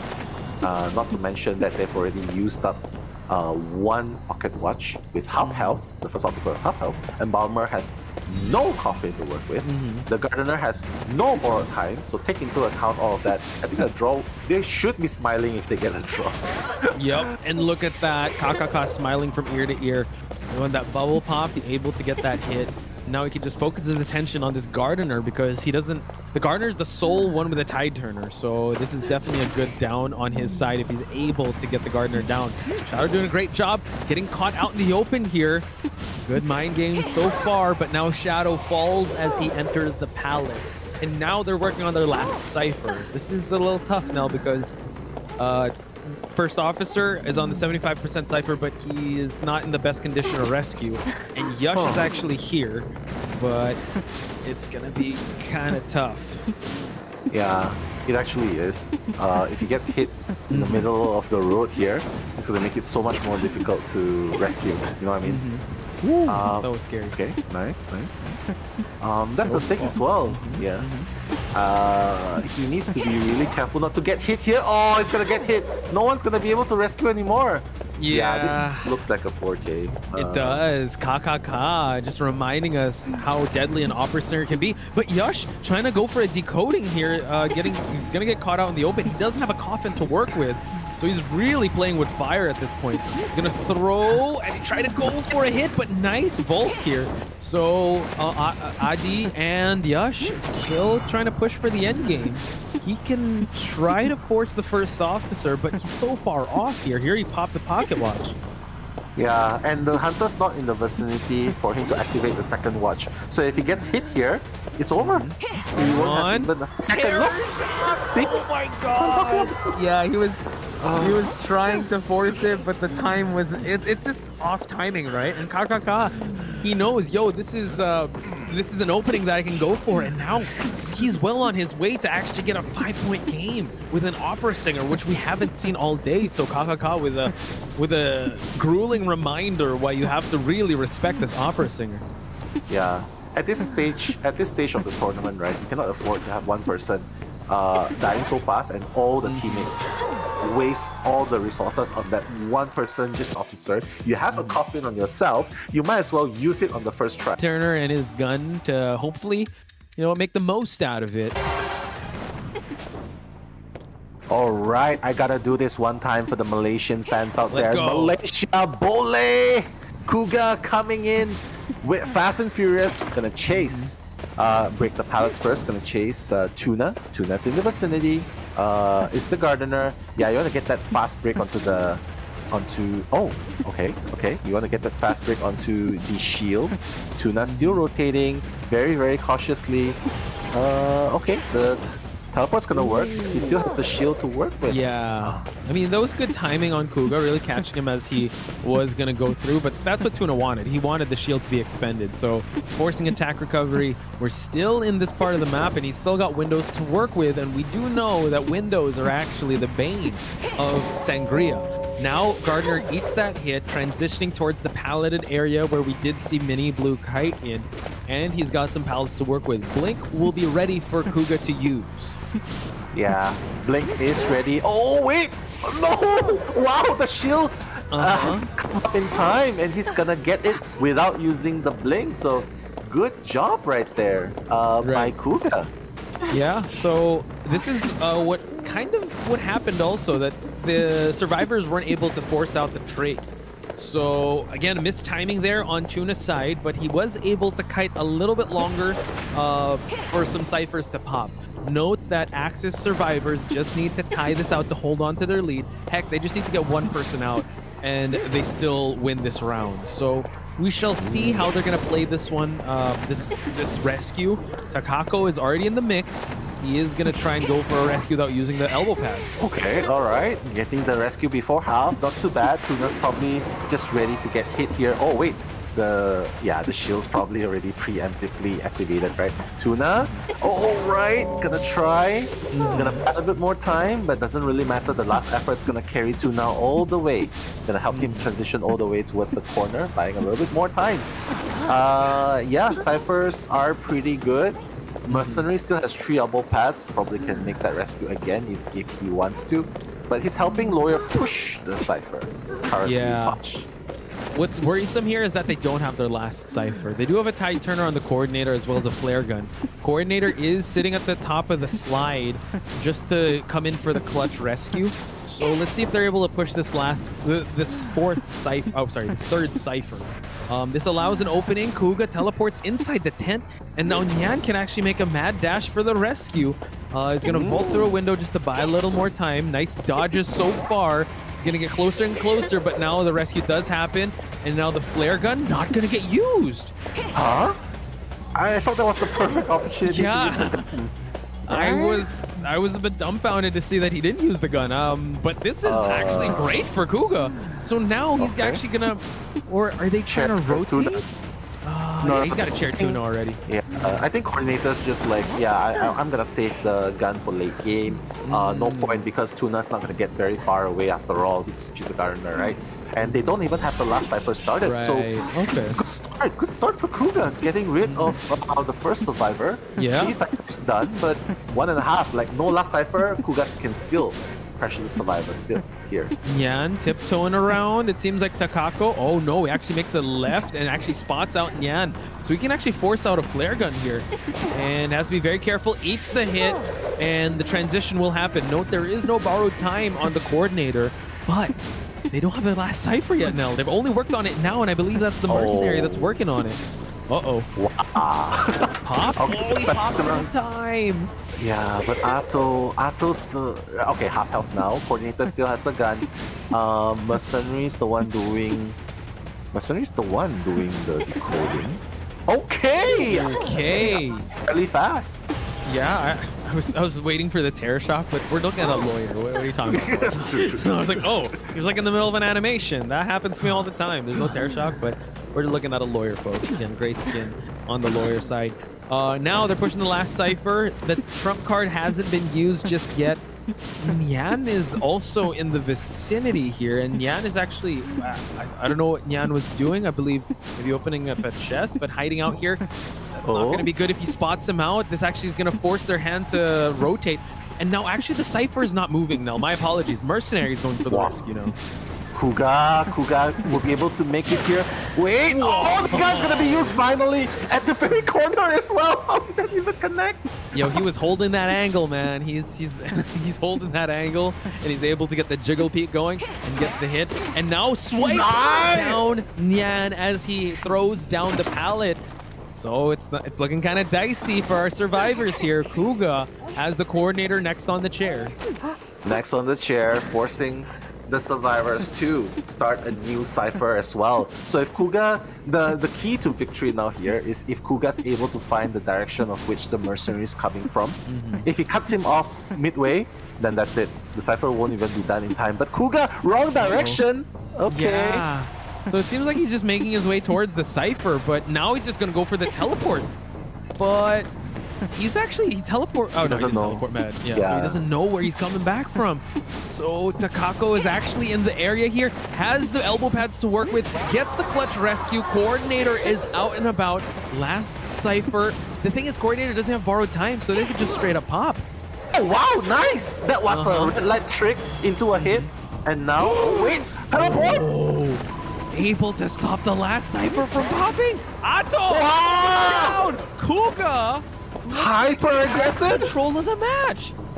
He does. Mercenary is coming all the way. What a god! Kuga coming back with the pressure onto the survivors. If he can cut off the mercenary halfway here, it's over, guys. It's gonna be Kuga with the 4K. Coordinator's about to heal up, but the cipher on the other side is only 35%.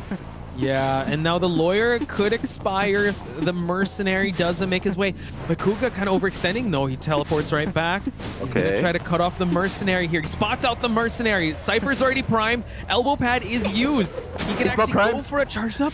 Yeah, it's primed already. Oh no, it's not. My bad. I was looking at the wrong one. It's not primed now. Oh no. It's not. Mercenary's gonna fall down. If he gets the lawyer here, it's over. Oh my god, he got it! Coordinator cannot prime it in time!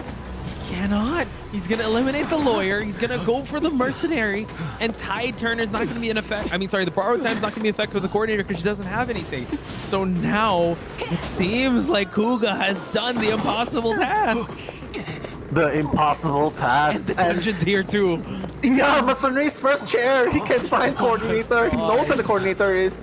He knows where the coordinator is from the direction where he's decoding. He knows that's where he probably is. Probably at the lion cage.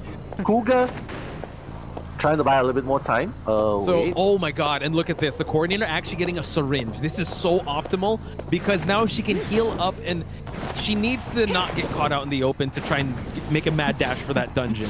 So he needs to leave this. Yeah, he needs to leave this area. He needs to go aggressive and find the coordinator. He cannot just stick here. Oh wait, Nyan. Why is he coming into the Tinnitus area? Okay. It is. Uh-oh, he's getting it. He sees. He found the trail. He sees it! He gets it! Kuga! It up! 4K! Kuga Nation coming back!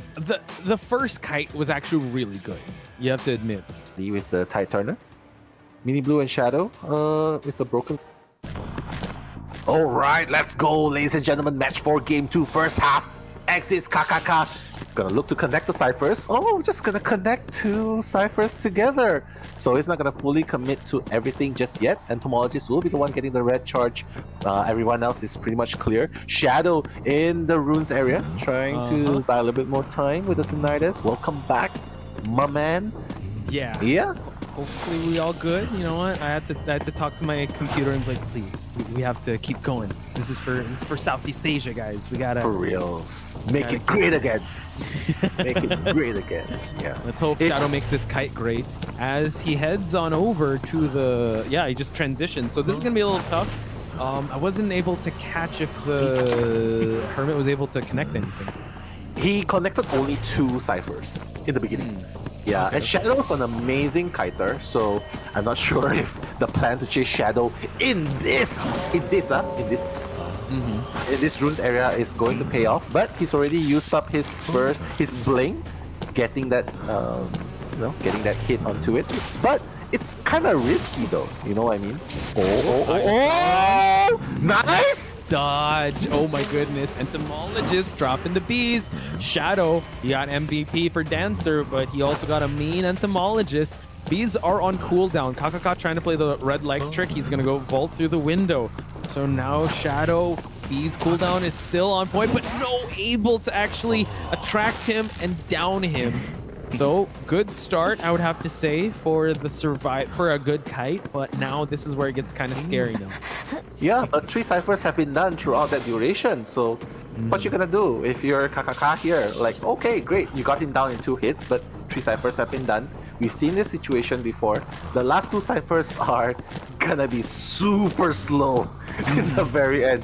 Trust me, it's gonna be super slow. Yeah. Yash is gonna take that 1 hit, doesn't really matter. He's still able to rescue. Oh, missing the first magnet. Okay, we know you have 3 magnets, but you're gonna make everything count.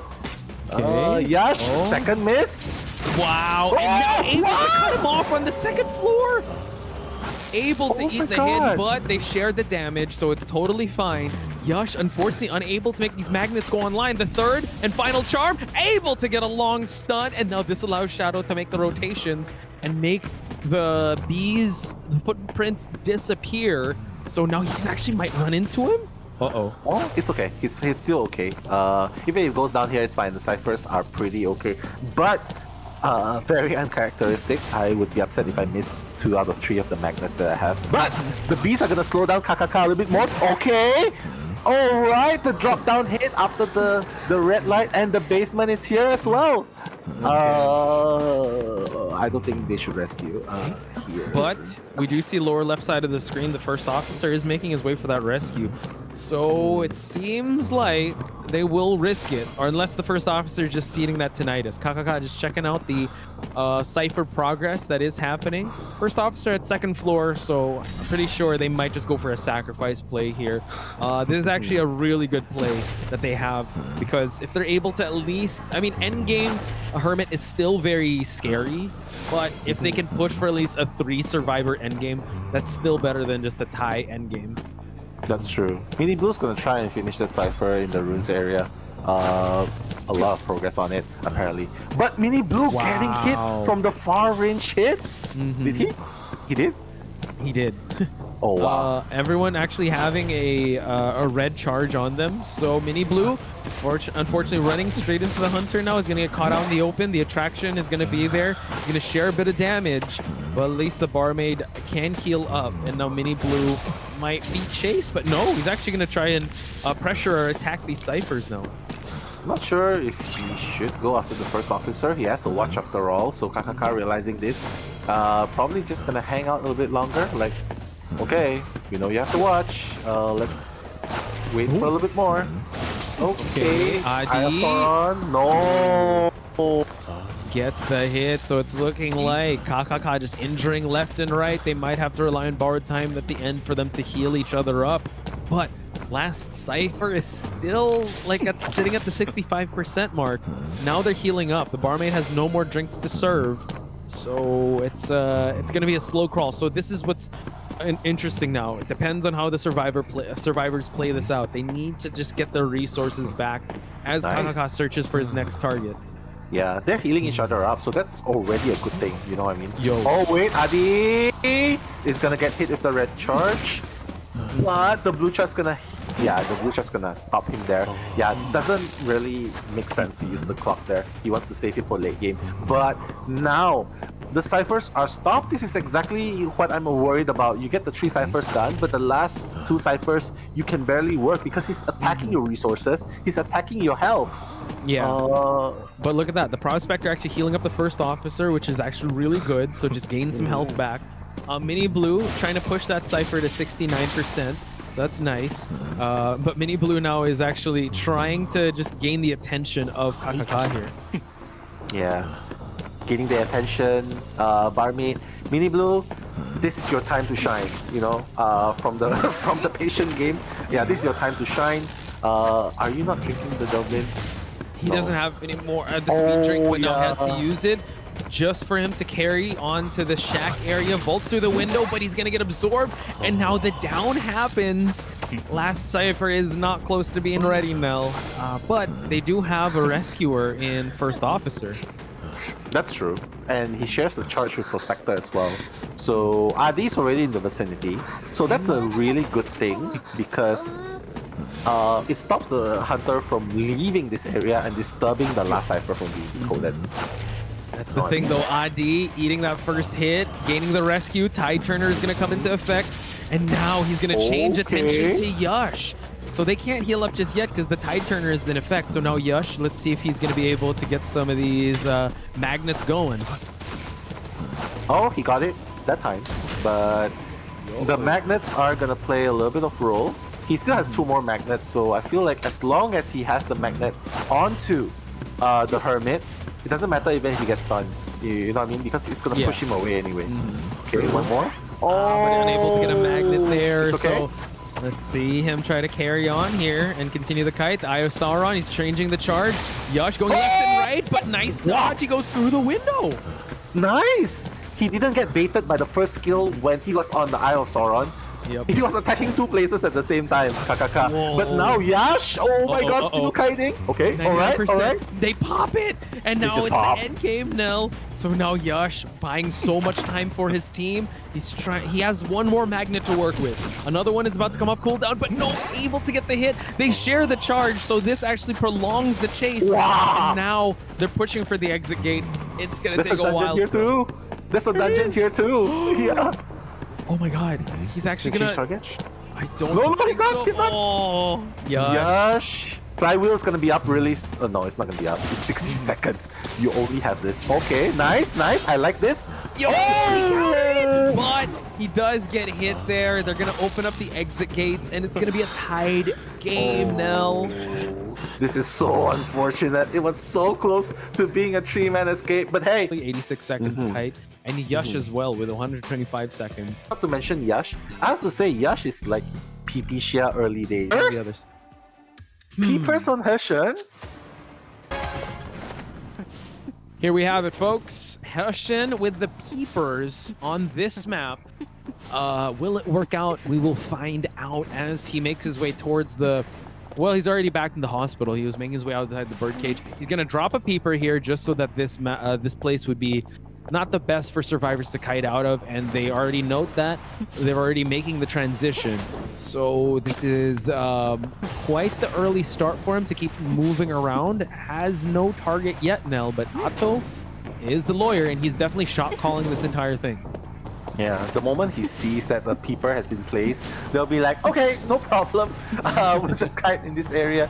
No, and this is hard. Like, I don't understand the logic of bringing peepers. It doesn't help you catch up to the survivors here. Like, if they're on the other side, right?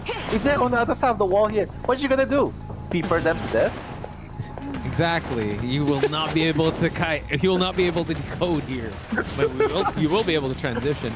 Yeah, honestly, peepers... We haven't seen peepers used in this meta like effectively, or at least it's very passively.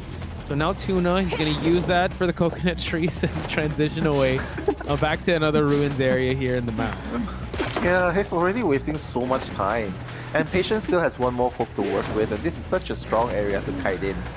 You know what I mean? And he's gonna use the last final hook, make his way to the shack, and there you have it, another place. And that's the thing, he didn't even bring window block, did he? So... He did not. That's not a good thing. But Tuna, not hugging the windows. He is going to transition away because he does not have blink. Now Nyan is actually here. Nyan already popped the cipher, so will be on OBing duties. Yeah. Tuna's just going to hide behind this long wall, you know what I mean? He's just going to keep rotating here, flip over. Oh, the top! Oh, the anti- Oh my god. In, smacking Hessian, and Hessian's like, why? I only brought keepers. I'm not excited. Guys, I just want to control the Cypher Rush. Oh my god, and able to drop down the pallet as well. So, I have to say, Tuna doing an amazing job so far. Like, he's already lost his hooks like a minute ago, but he's still surviving and thriving. But through the pallet, gets stricken down, and now Hessian gets his first survivor on a rocket chair. But Nell, they've already counted for more than enough ciphers here. But the thing is, they have to push at least 2.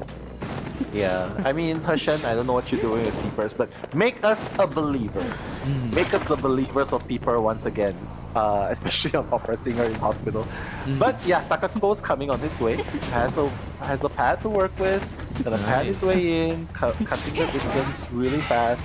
Gonna get that hit onto Takako. Gonna safely run away. Wait, Hashan. Okay. Oh my What? god, he's actually going for the mercenary here. So that's actually, well, he did make him spend an elbow pad, but he's able to still, maybe he knew that Tuna was going to run in this area. So now dropping another peeper down. But yeah, this is a windowed area, and this is one of the weaknesses of the opera singer. And just like that, the last Cypher at 64, but the Terror Shock will down him earlier. Yeah, Cypher's gonna be time soon. The only possibility I can foresee here is either a 1K or a 2K. A draw, which pretty much brings the whole game, To a tie. at best, to a draw again. Overtime. We'll see. Overtime. No. The Cypher's already at 99%. Okay, Takako. Rescuing with half health. I don't like that. Probably should wait. Oh, he actually hit. Wait for the mercenary to fall, maybe. Possibly, No, but now wow, perfect timing on also the downing of the patient. So Hushin forced to actually chase Takako, but Takako actually has an elbow pad to work with to transition towards the window. So we just have to wait and see. He already makes the transition, drops down a pallet. The exit gate is actually opening up. They can actually look at a 3-person escape here, though. But Hushin chasing out Atto now. And oh my god, the pushback. Yeah, the pushback was so important. The Oh! blink and the miss! God! Oh my god, he was able to change, but not in time. And that blink hit did not register. He did get silenced. And now Atto able to go through the pallet. This is insane. Survivor skills on the side of AXIZ Wave. They are actually trying to open up both exit gates. Well, it's going to be the lawyer that will be falling down. Escape. 3-person escape, folks. The tie is not going to be in this round. And AXIZ Wave is going to come into round number 3 with a lot more confidence. I mean, if you're gonna use Bling at the last minute to catch one survivor, why not just bring Bling in the beginning and change the... And also the blink attempt at the end also is a bit heartbreaking to see. But Yeah, Mr. Businessman. Anyway.